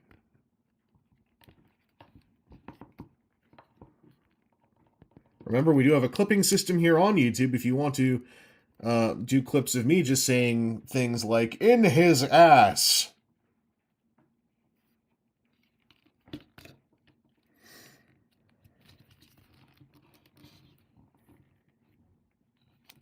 I'm going to pull the wings up. Let's see how they go.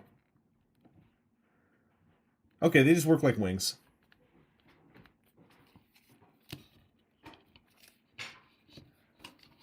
Still, that ain't a bad span. Whoop. Ignore that.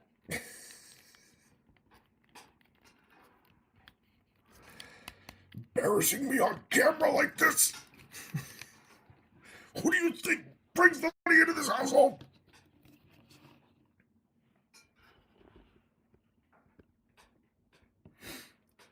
The triptych plug.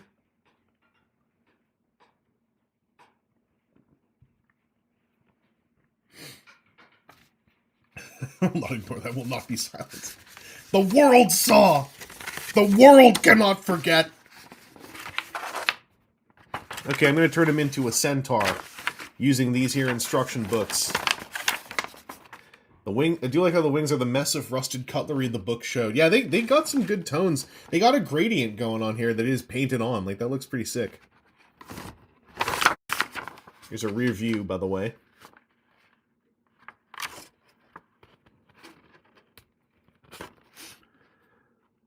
I was about to say, like, oh, I wonder if this tab's in there, and then, like, I unpegged the wing from its mounting point.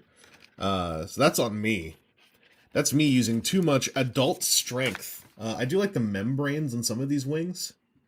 Very Transmetal 2-ish. Yeah.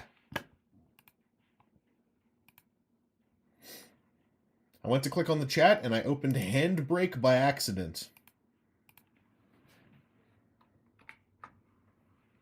Here we go. Alright, so the first thing we do is lift... Ugh. I'll get the triptych mask out of his hand first. Excuse me. Okay, so we want to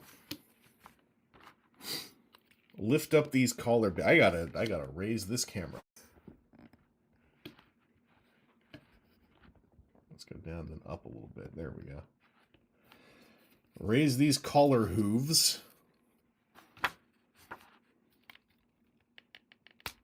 Ooh.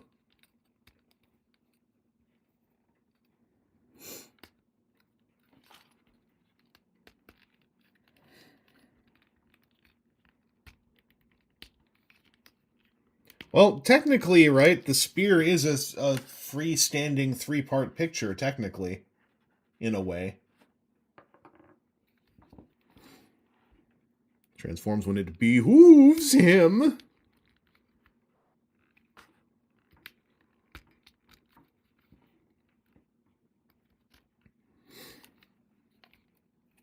This stuff gets me excited because robot centaurs make me excited. You ever want to make me go, woohoo? You just, like, show me footage of Pegasus Saber from Dugarn.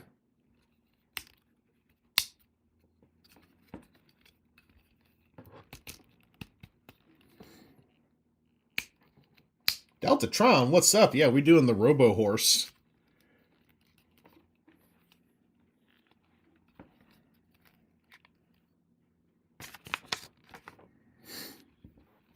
Oh, now we got the Hasbro instruction core thing going on where they're like, just fold it all upwards.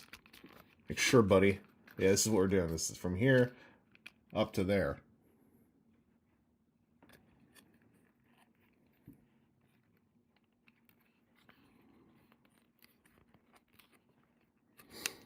There we go.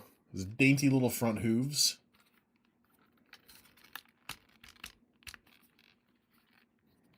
And now they're specifically like, open the wings!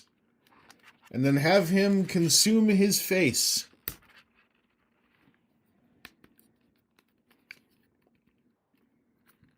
So there is the Centaur mode.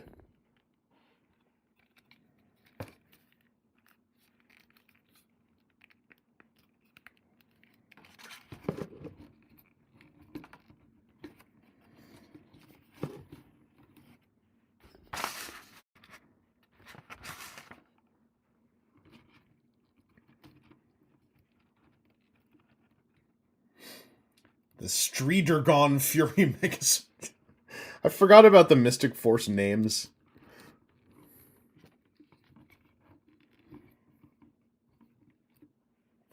Yeah, Sky CEO, I really hope I can swing the Gatai for Pegasus Saber.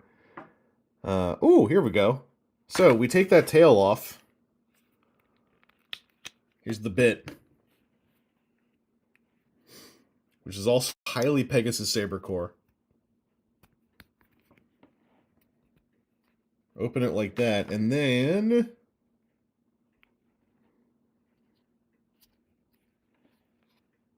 there's like a slot there.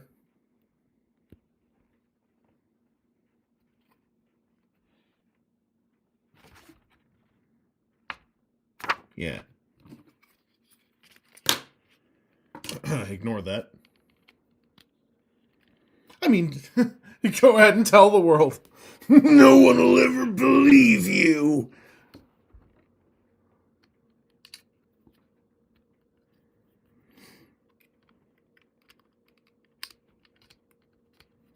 Can I open this knuckle farther? There we go. There we go.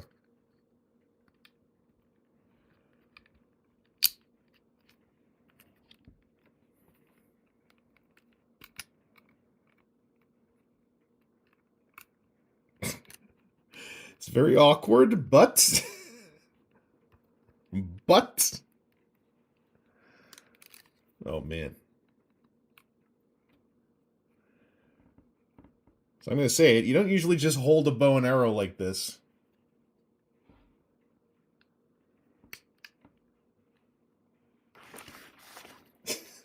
Adding to the lore of Onyx Prime. After, like, the umpteenth attempt to get him to use his zoom camera right. It's like, anyway, brother, let's just go to archery practice. And he walks out like this, and he just like starts staring at the target, and he's like, "Why isn't it shooting? Why isn't my triptych mask shooting? I pointed it at the target. Why isn't it shooting?" And you're just like staring at him. So you're like, where do I start to begin how to explain what he's supposed to do? Like, he's holding his bow like that, and he's looking at me like it's my fault. And he's like, well, why isn't it going?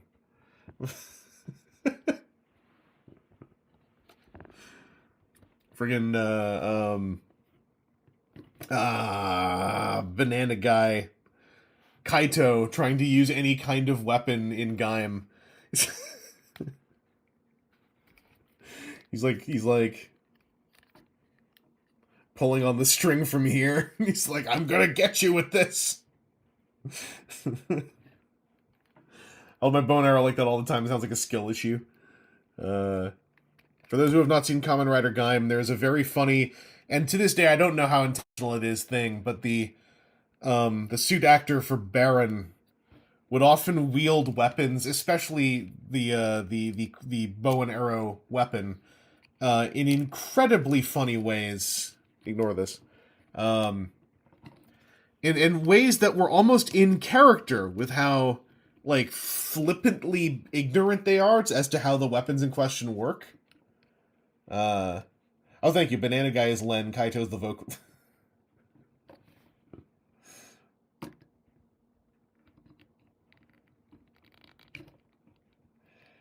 Yeah, it was Baron and the Sonic Arrow. There were all these like funny shots of him like holding the Sonic Arrow backwards and whatnot, and I was always thinking like this feels like it's like, on purpose.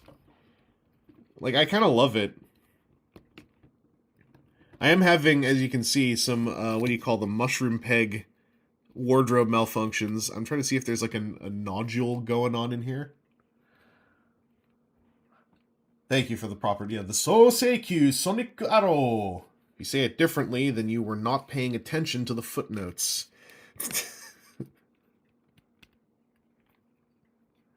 Using the Banish Spear like a club instead of a lance. Yeah, yeah. It's classic. Oh yeah, don't forget. Yeah, we're actually in, with the hooves down, we're in primary dabbing territory. Because we're getting this full extra joint now. I just have to not do that. That's a skill issue. I'm sorry. I'm sorry, Onyx Prime. That's not you. That's me. I'm the one who screwed up. Please don't be mad at me. That was me. I'm so sorry. It's really my fault. I don't know who this character is.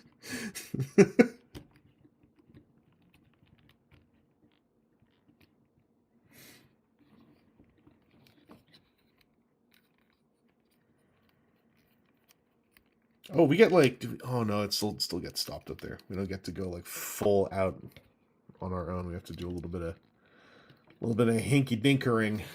There we go. Centaur dab.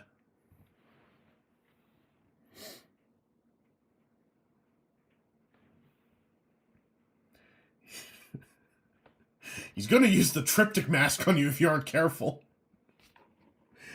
He somehow shoots himself in the face with it.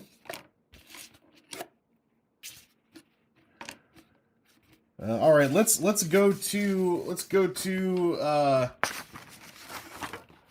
beast mode. I think we're gonna get there, and it's gonna. The arms are definitely not gonna keep popping out at the. It's already doing it. It's already doing it. Get back in. Get back in. Get back in. Don't let them see this.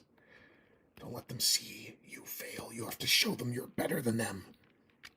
That is your birthright. Your birthright. Also, Tokyo 6, who immediately throws his weapon on the ground in every fight to the point that the ticket yells at him. That's some of the good stuff you get in my opinion. Some of the fun stuff in Tokusatsu is when, like, something that could well have been, like, an oopsie, you know, on a shooting day, just becomes, like, no, this is just the character's, like, signature body language, because, like, that's the fun we can have making something like this.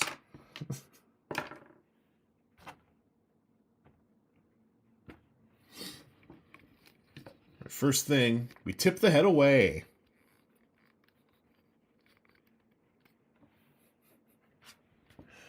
I don't even know what the Green Goblin is. Never heard of Magic the Gathering in my entire life.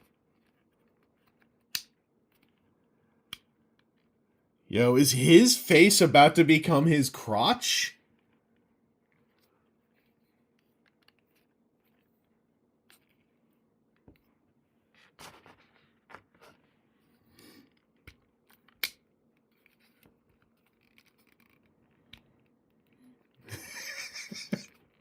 And Tichi is Gobin. The forest magic Gobin.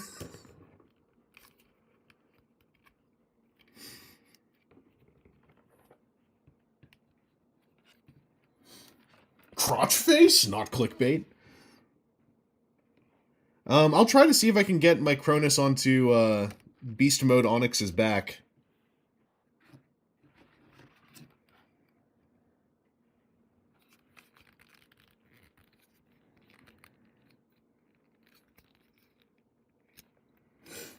What are you trying to have me do back here?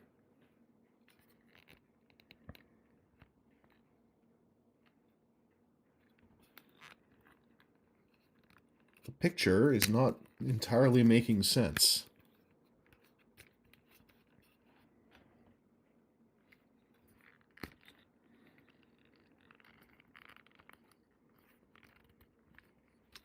Because it's showing me folding these things up way tighter than what you're seeing.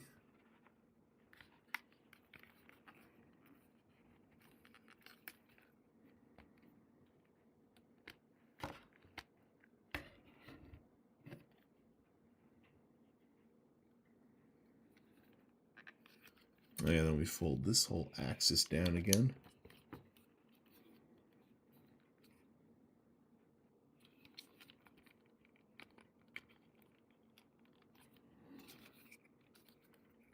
This is just like huddling them up a whole lot.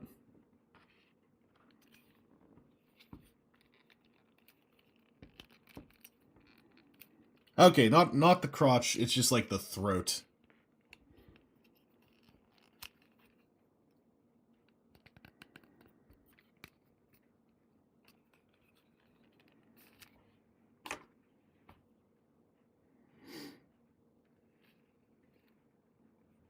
Okay, so I had plugged it in like this before, and now it's like plug it in up in there this time. So there's a slot on either side.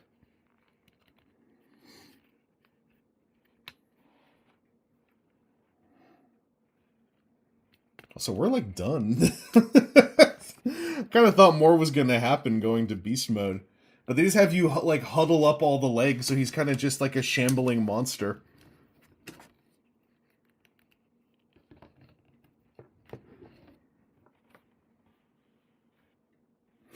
And now they want you to take the triptych, sorry, the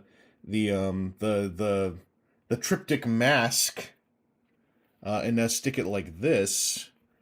So now it's not a spear, it's a triptych mask on a stick. And stick that on his ass.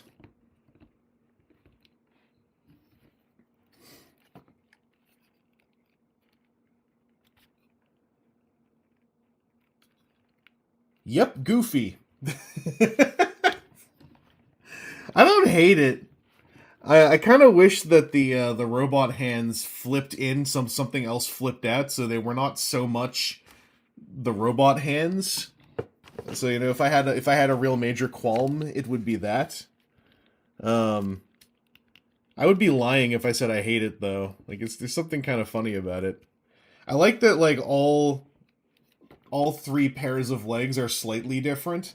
There's like real hooves, there's like robo hooves, and there's like whatever this is. Gorilla hands. It's a plug that hides his butt. Yeah, it's a butt concealer.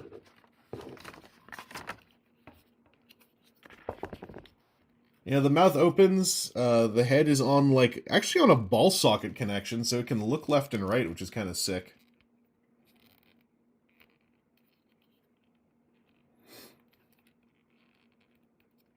Saw something on Blue Sky about an alternate beast transformation that is seemingly intentional but isn't in the instructions. I wouldn't be surprised.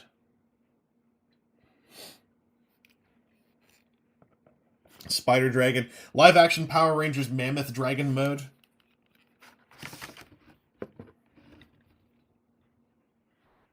Yeah, that's not bad. Weird toy. I don't hate it. I think Micronus is actually a little bit cooler. Oh, they figured out an archery pose over here. I should give that a try sometime. That actually looks like archery more so than whatever I was doing. Live action. Yeah, I said what I said.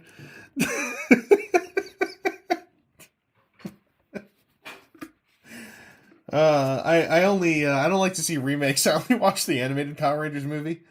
I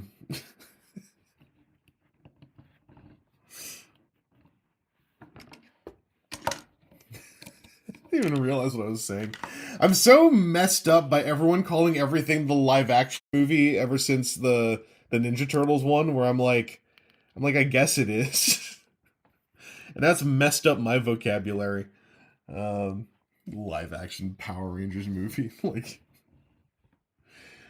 it's like what I say when I want to commit to absolutely nothing. Hey guys, we should watch the live action Power Rangers show. And I leave the room forever. So Micronus can be stuck on the end of this thing, thanks to the port on his back. And I'm wondering if that means he can just kind of like get into a neat little like never-ending story position over here.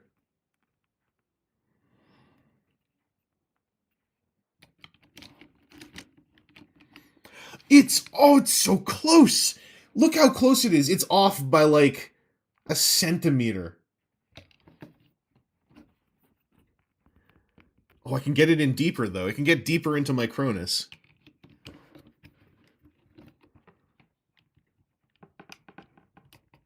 It's like this is going to be how I crack my Micronus.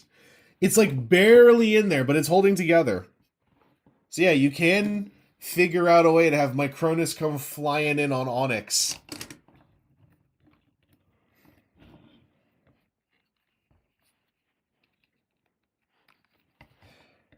That actually looks pretty cool. Like these two coming in, like all the 13 primes you just turn into trucks and stuff, are like we somehow this is relevant to us being defeated by this new enemy, and then Micronus and Onyx are just like, make way for the Freak Squad!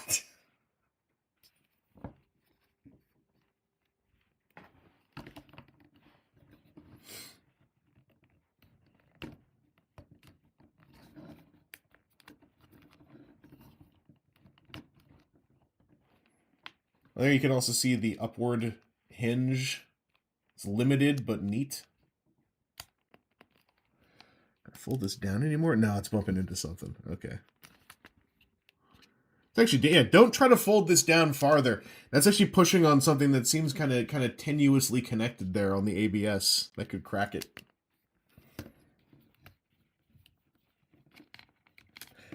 You never saw that. This is how they beat Unicron. Chicken jockey. This is, I don't mean to like drop a hot take here. Whatever's going on here is cooler than whatever I saw in the Minecraft movie work print, slightly unfinished VFX copy that I saw with all the gambling ads sprinkled in. Is it possible to use the beast mode's front legs as arms with the thing balancing on its back forelegs? Probably.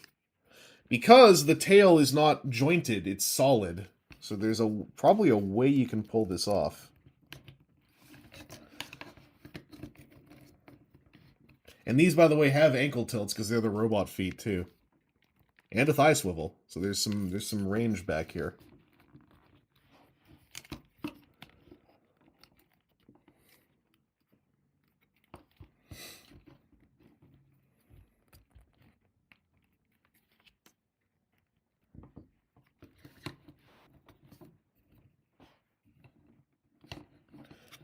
The only issue with these as arms is they just kind of look weird and awkward.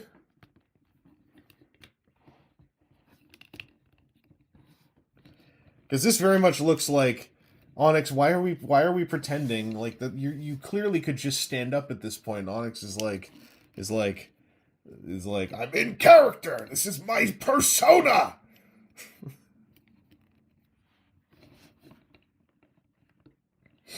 Pterosaur became a lava chicken if you think about it. True.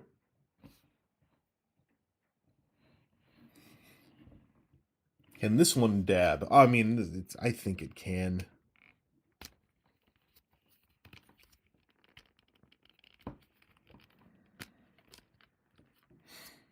There was one question I had about Onyx, and I don't think it's a no, but I don't think it's a hard yes, which is, I was wondering if this toy could be Beast Mode's Amalgamus, where there's just enough mush and weird moving stuff to where you could, like, kind of invent your own Beast Modes. And I think there might be for someone who's a little bit more creative than I am with Beast Modes.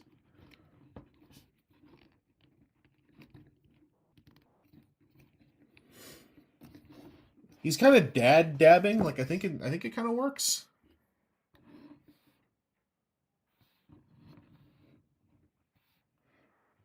He was not a lava chicken. Pterosaurs aren't dinosaurs. Oh, dang. Checkmate. That's not a dab. He's having a drama feint. He's... Do you have a dedicated shelf for your 13? No, I don't have dedicated shelves for anything. I live in too much depression clutter in a tiny apartment. So I don't have the luxury of having like a collection room or anything, or like I just kind of have stuff. Which I don't necessarily hate. I have a lot of stackable storage containers, so a lot of my stuff is at least like organized.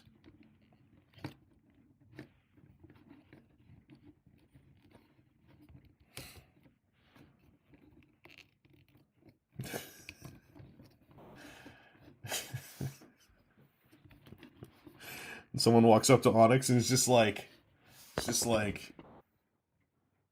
"You a furry? Caught me.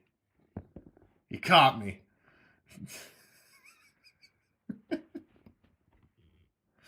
Oh no, Springin, it is organized only in the sense that like I kind of know where things are.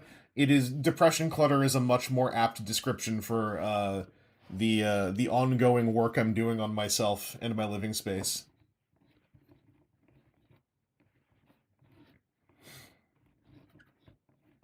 You caught me. You, buddy, you make it sound less like depression clutter and more like you actually have just an organized system of storage.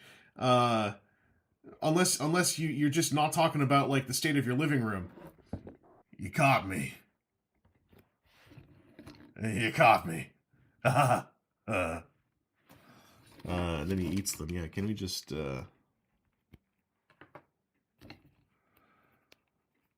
what is it, Jupiter and his son or whatever?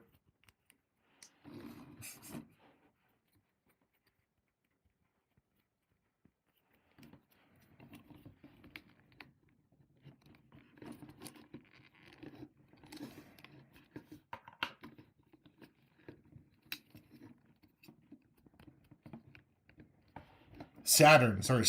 Thank you. Don't tell anyone I got it wrong. We live in a society that shames people for not knowing everything all the time. Don't tell anyone I got it wrong.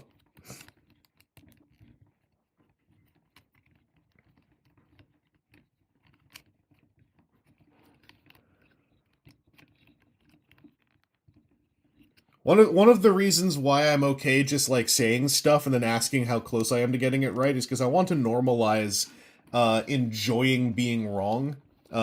With the caveat, obviously, of also enjoying learning what you're actually supposed to be saying or doing or whatever. You know, like getting something wrong about something, and then someone says, "No, that's actually like that's Saturn," and kind of being like, "Hey, hooray!" Now I remember it's Saturn. Anyway, that's Onyx eating Micronus. That actually really looks chilling from a certain angle. I just hope I'm doing okay. So, yeah, when I'm out west, I can't see my living space, so I'm always doing better out here. And then I go home, and then usually I crash out for like 2 days. When yeah, this is all. It's really weird. Like they show you all this stuff on the box, but then all they give you is this little guy for 25 American dollars, soon to be 27. Strange 4, what's up? Yeah, with dinosaur eating cookie. It's the way that Micronus can really slump and actually look like, you know, his head has already been consumed, therefore he is just dead. Me eating a burger.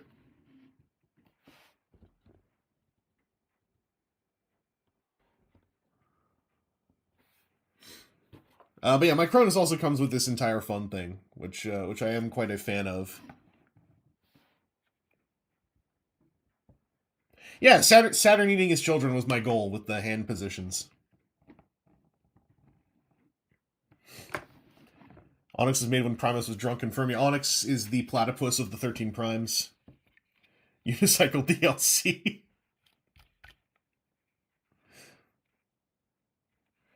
Yeah, no, I what I've come to identify is like my clutter. I have very much identified my clutter is highly tied to my mental state, for better and for worse. Which is not the case for everybody. I've just like when I heard that notion, I thought about it and I kind of meditated on it and I looked around and was like, what do I feel when I see this, or how do I feel when I you know move these things over here? And I was like, this very much represents something that is going on in my head that I also want to clean up. So I am unfortunately one of those super basic people where it's like the clutter is also my emotional clutter, and I hate being basic like that.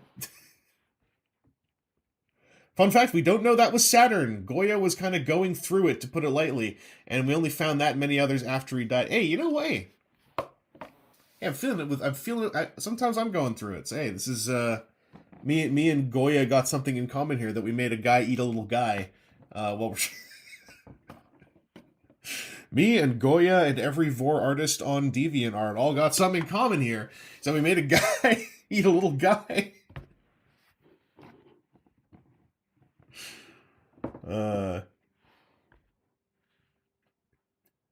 Cybertronian Goya moment. The Goya of Transformers. In theory, sky-byte also has 4 pegs on his back, much like the wheel. I wonder if there's... Oh, I'm going to try that out. I think in this economy, we're all... Yeah, I mean, like, that's also why I try to stay very, like... How do you put it? I try to stay on my toes with my own mental thingies, because, like, on top of everything else, all this funny stuff is going on, too. So I'm like, alright, I gotta make sure that things stay constructive and that I still get my dopamines. So if there's one thing that I don't really have the patience for anymore, it is when I, like, just fall into, like... It's part of the reason why I tend to go on and on about, like, ways to avoid doom scrolling, because, like, when I fall into it, I'm just like, this is accomplishing nothing, this is making me feel crummy, and if it's doing that to me, surely it does that to somebody else.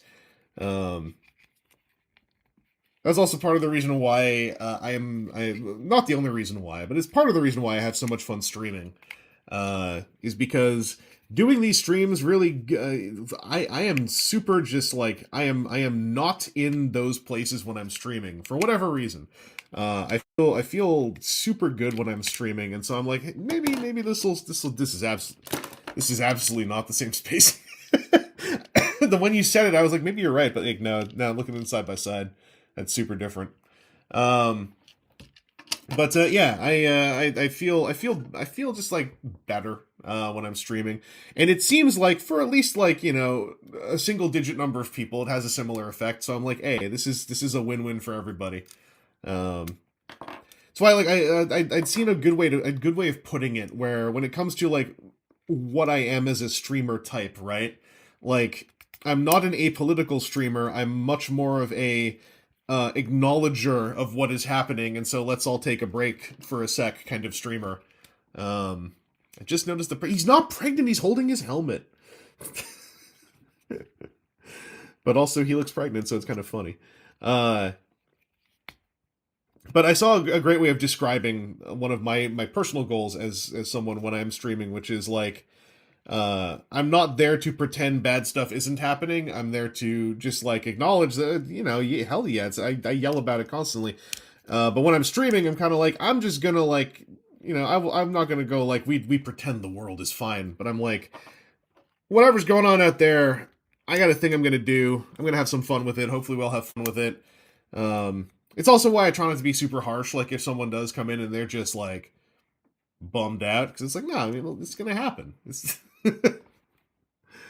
But I do tend to shift focus pretty fast, because I'm just like, what I'm trying to do is in part for myself too. Kind of like doing it as it was put there, like a doom scroll detox of sorts.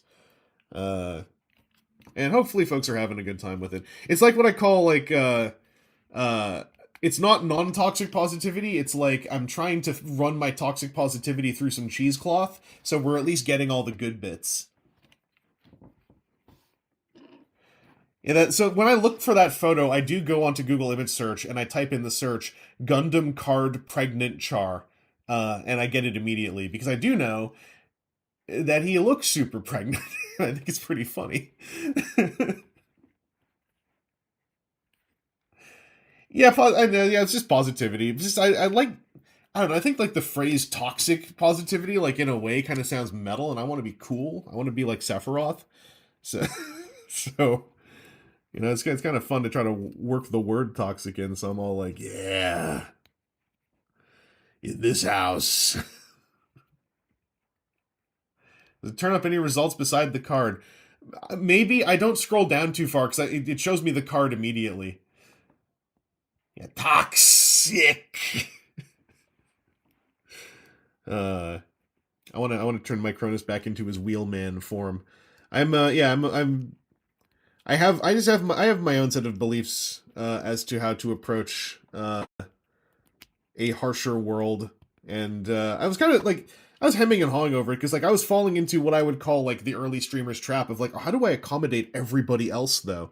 And then I was like, the secret is, as I learned in YouTube comments long ago, you don't.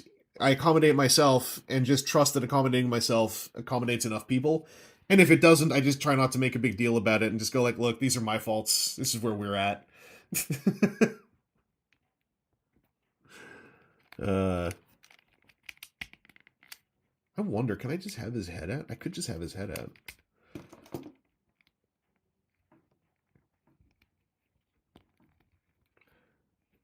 But that is my general approach to a lot of things I'm trying to, like, stick to, which is, like, just sort of be myself, and if I mess up, try to learn and adjust.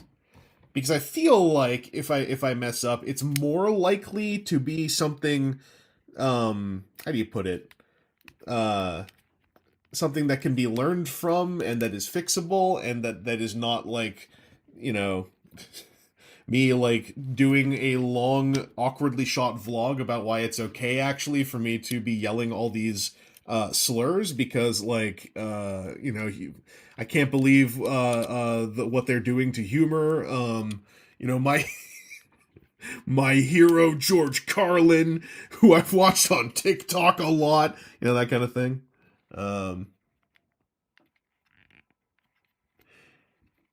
I recently realized all the great artists of the world were making art for themselves and then letting it find an artist naturally, not the other way around. Yeah, yeah. I just noticed his artifact is a giant minicon port. Yeah, it's kind of cool. Like you can almost imagine like, you know, this sort of the fins in there like peeling back and like a surge of like light coming out as like the little minicon pin is like ready to receive like Primus's tip or something.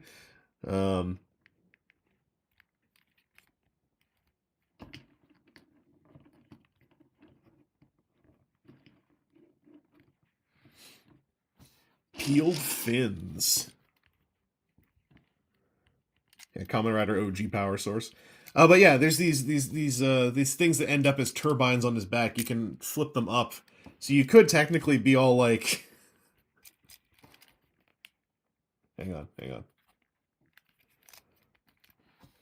You could have him come flying in with these things doing the VTOL thing, and then just like show it to my friend Aaron and go like, look, it's just like how propellers work. It's lifting them off.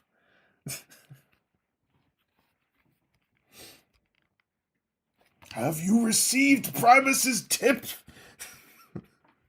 Buy my audiobook series and you too. Touch grass isn't literally go outside as much as it is control what you can to help yourself and your loved ones in the immediate. Yeah, I agree.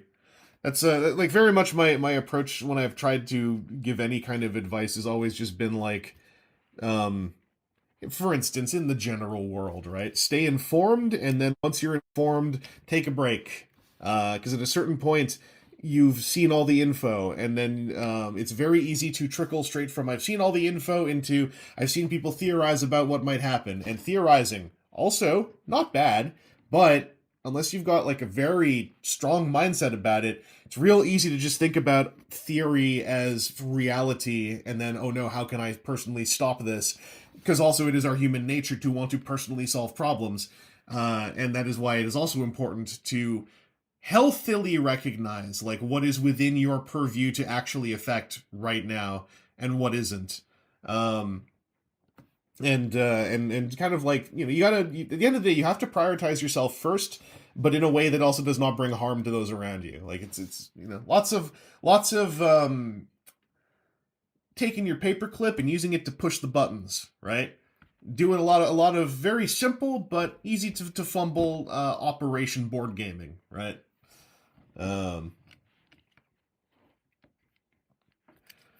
It's like one way I deal with. Like today, we have our Canada Post news. Canada Post has gone on strike. I fully support it. It affects me negatively. I have 2 packs of cards in the mail This strike, I think, could last a week or months. I think there's a lot of ways the strike could go given the nature of it. It is a fully justified strike, and I have been off and on infuriated preemptively because of how I've seen our Canadian public react to Canada Post strikes before. And so, I'm off and on kind of like just like grumbling really angry. But then like, I've developed a personal meter where I'm like, all right, I'm sort of like hitting the ceiling over and over again. So I'm just going to go like, anyway, if I'm talking to like, I'm out here west, I'm talking to my mom or something, I'll just be like, anyway, not to keep yelling about it, what else we got going on? And then I'll glance at my phone now and then. Didn't they just come back from a strike? No, that was a few months ago. So kind of and they were in the midst of negotiations when this was dropped on them, this edict that like, actually you have 45 days to figure out how to begin implementing a plan to end all home delivery, which obviously ending all home delivery means, so it means how many people are now out of a job who are in the midst of negotiating their jobs, to which one easily says, well, certainly you can't be surprised that they are going on full strike nationally as a reaction, right? But the way that the Canada Post strike has often been presented to the public by both our news media and our politicians is figuring out a lot of ways to make the public blame the postal workers, often with the secret weapon being focusing on small Canadian business and how a postal strike is threatening small Canadian businesses' ability to ship things out. And then small Canadian business people, there are many good ones, but they often will find the most stupid ones to get sound bites about how they are also themselves critical of the postal workers for doing this.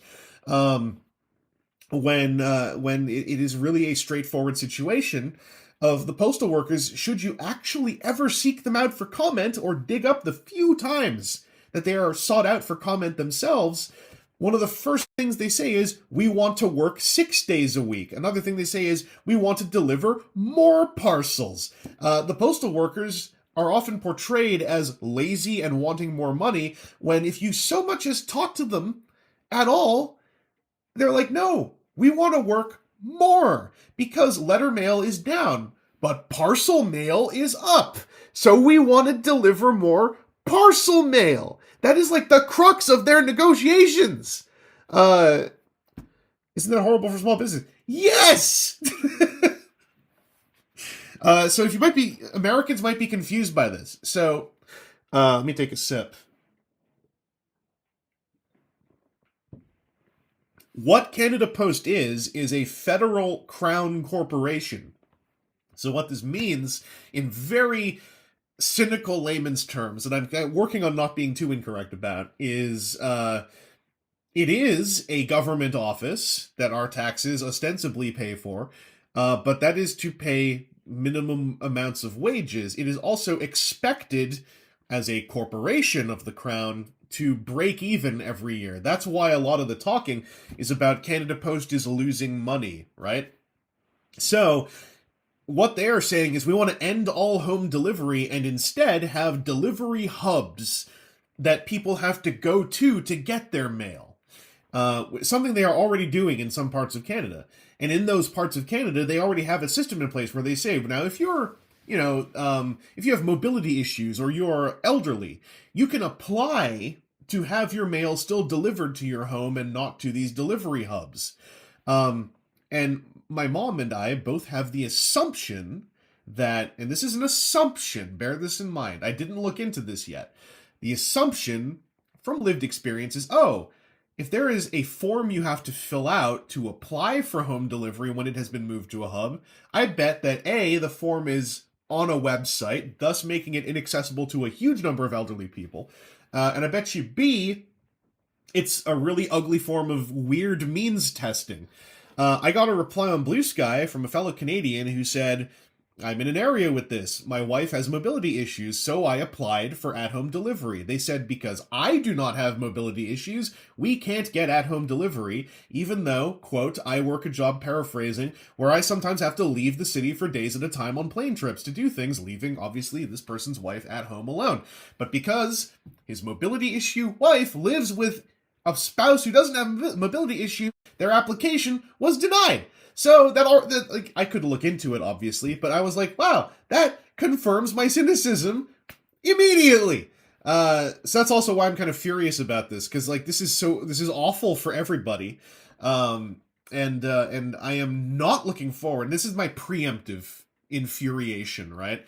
I am not looking forward to how many Joe Public Canadians, and even more irritatingly, how many small business Canadians are going to be tapped for quotes in order to drum up anti-union sentiment once again, when if all you have to do is go like, well, why is the union striking? And it becomes so obvious when the Canada Post CEO is all in on this too. That's why the union's striking, because the feds were like, yeah, we want you to come up with a plan in the next 45 days so that within the next 3 to 4 years, most mail is in hubs, and that within 9 years, all home delivery is over except for exceptions who apply through our form system. You have 45 days to plan how to do this. And it's like, did you think they wouldn't go on strike? Like, the very crux of what you're describing is axing a majority of the walking workforce, and putting a ton of work on the already overworked desk workforce of Canada Post, who, by the way, let me editorialize for a second, are put in positions to personally receive the fury of anyone whose package was misdelivered, or anyone who gets to the post office a minute after closing, because they are the front-facing people who are interacting on the human level. The Canada Post computer systems turn off remotely at closing time. So if you get there, say it closes at 5, you get there at 5:01, you say, oh, can you just please, I know, I can see my package in the back. They can't get it for you because the system turned off in front of them. But they're put in a position so that, and also when they have to collect customs fees, they're put in a position to basically eat that aggro in the face when it is a policy aggro that has nothing to do with the people on the ground level. I have a lot of pent-up aggro about all this stuff, as you maybe can tell. But also I noticed a lot of non-Canadians were like, you know, what on earth do you mean end all home delivery? That sounds horrifying. And it is because, and you know, and what do you mean the Canada Post has to be, you know, profitable if not breaking even? It's because you have to look up like federal crown corporations. There are a number of them. There's also provincial crown corporations. BC Ferries, classically being a very strange mutant version of that over the years. New idea. Government should pay the mailing services a lot more than what is paid now. Yeah! There's also, not to put like the cherry on top, right? DHL, FedEx, all those courier services, when they operate in Canada, they are trash garbage. FedEx acts like the mafia over package fees. So Canada Post losing business to parcel mail, there are a lot of, I will say kindly, stupid Canadians who are like, well, I'm just going to use FedEx. And it's like, yeah, I guess if you just hate your money, and if you just want to like lick the shoes of people who are playing mafioso with your customs fees, with your brokerage fees, with all that, sure, I guess you could just say, well, I'm taking my business to FedEx. Like, these idiots. Anyway,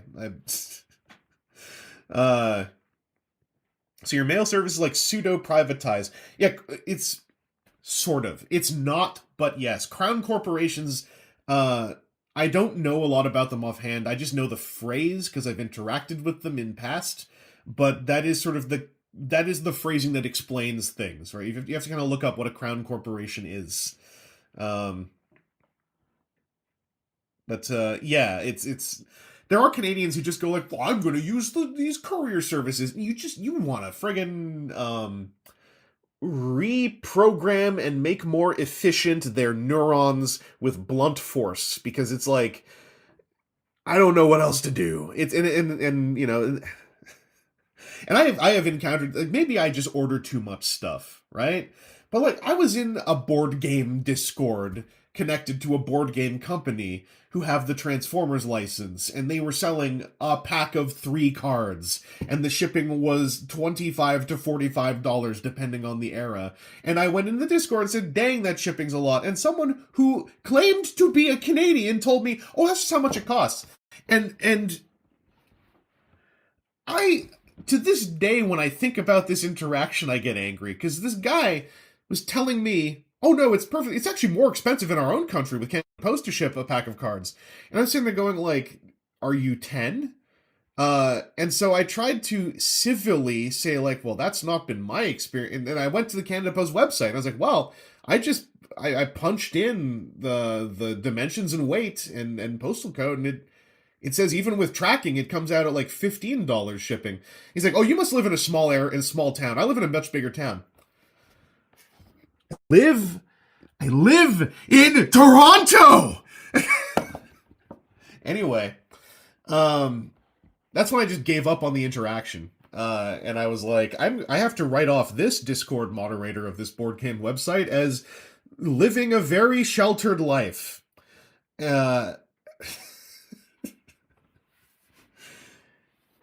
Someone who claims that's the thing. The fact that a Canadian internet looked me in the eye and said all shipping in our country is $25. And I just wanted to hit him. Like, you know, maybe this is like me being too much of an aggressive male. I don't know. But I was like, pardon me? Like, whatever conversation we were just having has to halt. And now I want to know the history of your use of the mail system. Anyway. Look forward to my political streaming career starting up on Twitch. Oh boy, yeah. I always think about that friggin' it's perfectly normal that it's $25 to $45 to ship a pack of cards to Canada conversation. To this day, I'm just because I sat there and I was like, well, my assumption is because this board game company just has a direct logistics deal with FedEx and FedEx is screwing them. Like, that is the logical explanation of what's happening. But like this dude, and the dude's not even, he's like a mod, but not a company man. And like, I just find him so confusing to deal with. Cause I'm just like, you're wrong. And I'm stating a very probably correct, educated guess as to what's happening, and your escalation is to tell me that this is the state of mailing anything in my country when I mail things in my like, and I'm like sitting there going like, does this guy not know about Canada Post prepaid parcels that have dimensions, and you buy the parcel and fill it with as much stuff as you want, up to like a certain, kilogrammage, and then it ships, and it is not $25. Like, it's ugh. Anyway, we got some big ass thumb heads, just massive operating forehead people, like with a tiny little mouth on the bottom, and then like up here in Canada, we got our own special folks that are super frustrating. But I have to acknowledge, because I think it's important to, that I'm still happier up here than in the neighboring country. I'm 100 times happier up here than in the neighboring country. So I don't want to make it sound like, oh, we got it so bad up here. Clearly, you've never owned an air fryer. Maybe this guy always uses 30 kilos of packing material. Maybe he uses the stupid static packing peanut things. I don't. He's actually been buying plane tickets to personally deliver the cards in an envelope. Unfortunately, that's what this post is. Yeah. I should have. That's on me. I should have asked. I should have clarified. The neighboring country. You mean the Pacific? Yeah, the Pacific Ocean. If you tried living in there, cold. Like, you'd think it would at least be kind of warm, but no, it's ugh. Anyway, that's what's up with Canada Post. And here, the little denouement. This is the little, like, the absolute, like, this is just the first world problem. This is me being super selfish. If Canada Post is down, I got super duper no way to try to sell things online for a little while. Because I already can't sell to Americans anymore, because funny things. So we all make our way through, and what we do is we do a stream where we have one guy eat a little guy, and we say the sentence using the words vor and deviant art because I'm a millennial and I think it's funny, and there we go. So thank you all for tuning in. This is around about 45 minutes past where I wanted the stream to end. But take care out there.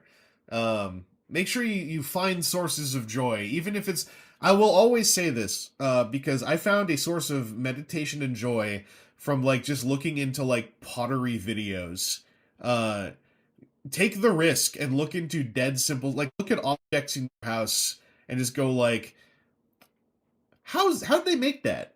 And then like just spend a while watching how they make that. And if there's a hobbyist version of how they make that, it doesn't mean you have to take up the hobby. I just find that stuff can be incredibly like helpful to like double vinyl skip tracks on my mental vinyl record. I'm gonna lock it and make the Canada pre. But yeah, I recommend that stuff. My cat's sleeping all three on top of me is what gets me relaxed. Hell yeah, you got pets. Just like sit down with your little furry family members and just go like, yo, what are you doing? I had a moment with a spider the other night where I went into the washroom at like 1 a.m. and the light was already on, and there's this big ass like 4-inch diameter house spider just like sitting in the sink, and I was like, whoa, a little jump because it's a threatening shape. But I'm looking at it, and I'm like, are you alive? So I went to get a cup and I nudged him with the cup, and he's alive, but he was just like twitching his legs. So we got like over here on the West Coast, we got these house spiders that are basically giant himbos. They get fat on moths, big, just thick on moths, to the point where if they go into a sink, they can't get back out. And I kind of, I checked around because I don't know these things. I was like, are any of these poisonous? Or can any of them actually hurt me? And it's like, no. And it's like, oh. So I see a spider like that, and I'm just like, dog, that's the sink I use. You fell in, didn't you? And I was just talking to him at that point. I was like, you fell in, didn't you? You big dopey himbo spider. You fell in the sink because you're too big to get out. So I put the glass on him, right? And I'm nudging him with the glass. And then for a while, he's just getting bumped around by the glass. And he starts going like ba-ba-da-ba-ba-da-ba on the front of the glass. Like he's like, what happening? And I'm like, oh my God. So I'm realizing I have to go get a paper towel. And I'm basically... it's embarrassing for him. I'm basically like pushing him into the glass as he's desperately trying to get a grip on the inside of the glass to get into the rescue vehicle because he was gonna die in the sink otherwise of, I guess, starvation. And so I'm pushing him into the glass. He's like, and I'm like looking in the glass. And he like the spider just turns and looks at me, and I'm just like.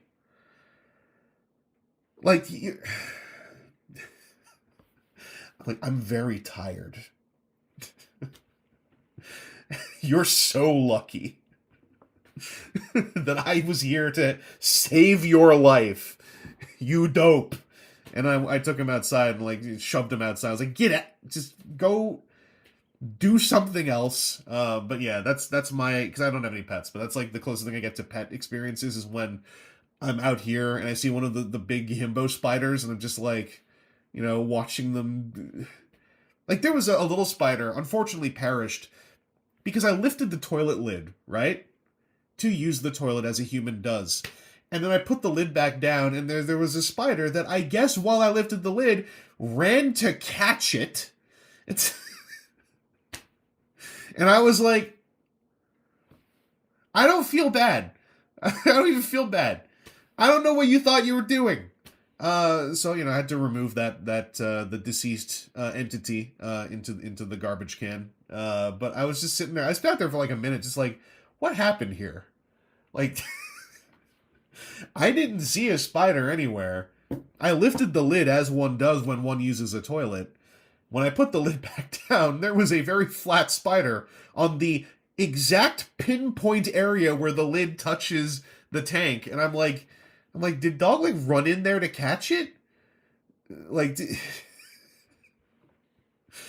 and that's why I associate big stupid himbo brain with the house spiders around here, because like I don't know. The only time they ever are deceased in this house is of their own doing or old age, and it's like anyway. Just go in my pants so I don't kill any spiders by accident. Like one time when I slept in the basement last year before going to help out my mom on the mainland with her medical stuff, I woke up and one of those big house spiders was right next to my face. And when I woke up, I was like, huh? And I like glanced, and then the spider jumped as though I scared it. And they like turned and walked away, and I was like, who are you to be scared of walking up to the thing that's snoring and standing right next to the thing the food goes into, and and then when I wake up and I go, huh, and it gets scared, I was like, so yes, I probably did scare it. I am a giant. The spider's the one that chose to walk up. I don't know. That's the interaction I always think about with the spiders, where I was just the most like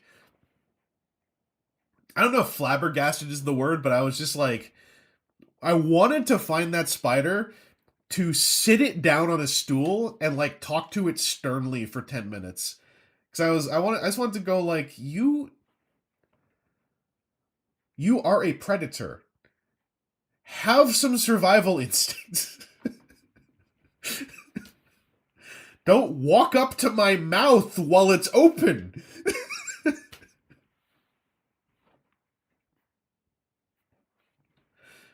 Well, that's why I think morbid curiosity also got the better of whatever spider was stuck on the toilet seat. Because I guess he was like, I can catch this, was his final thoughts. No, I also wish I could talk to spiders. I think that you could parlay with them. Anyway, I'm going to switch screens. Huh! And I'm going to start the music.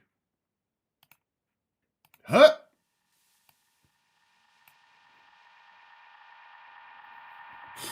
And consider spider stupid. Hence, why it's fully ethical for me to call them a bunch of himbos who eat very well, and should know better. The code is Septemberus! Thank you, Tonbot. The code is Septemberus. I just re-skeeted it all over the wall of my blue sky. The stream will happen soon, someday.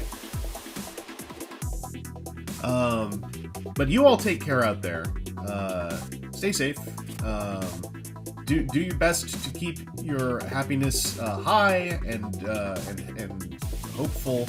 And if you see someone else who needs a little shot in the arm of good old kindness, give them that kindness. Kindness is good. I love kindness. It's my favorite thing. It's also free. That's the best part. Spider, I barely know her. Anyway, I'll talk to you all later. Enjoy your 2 minutes and say 15 seconds of this music thing. Goodbye.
Let them come!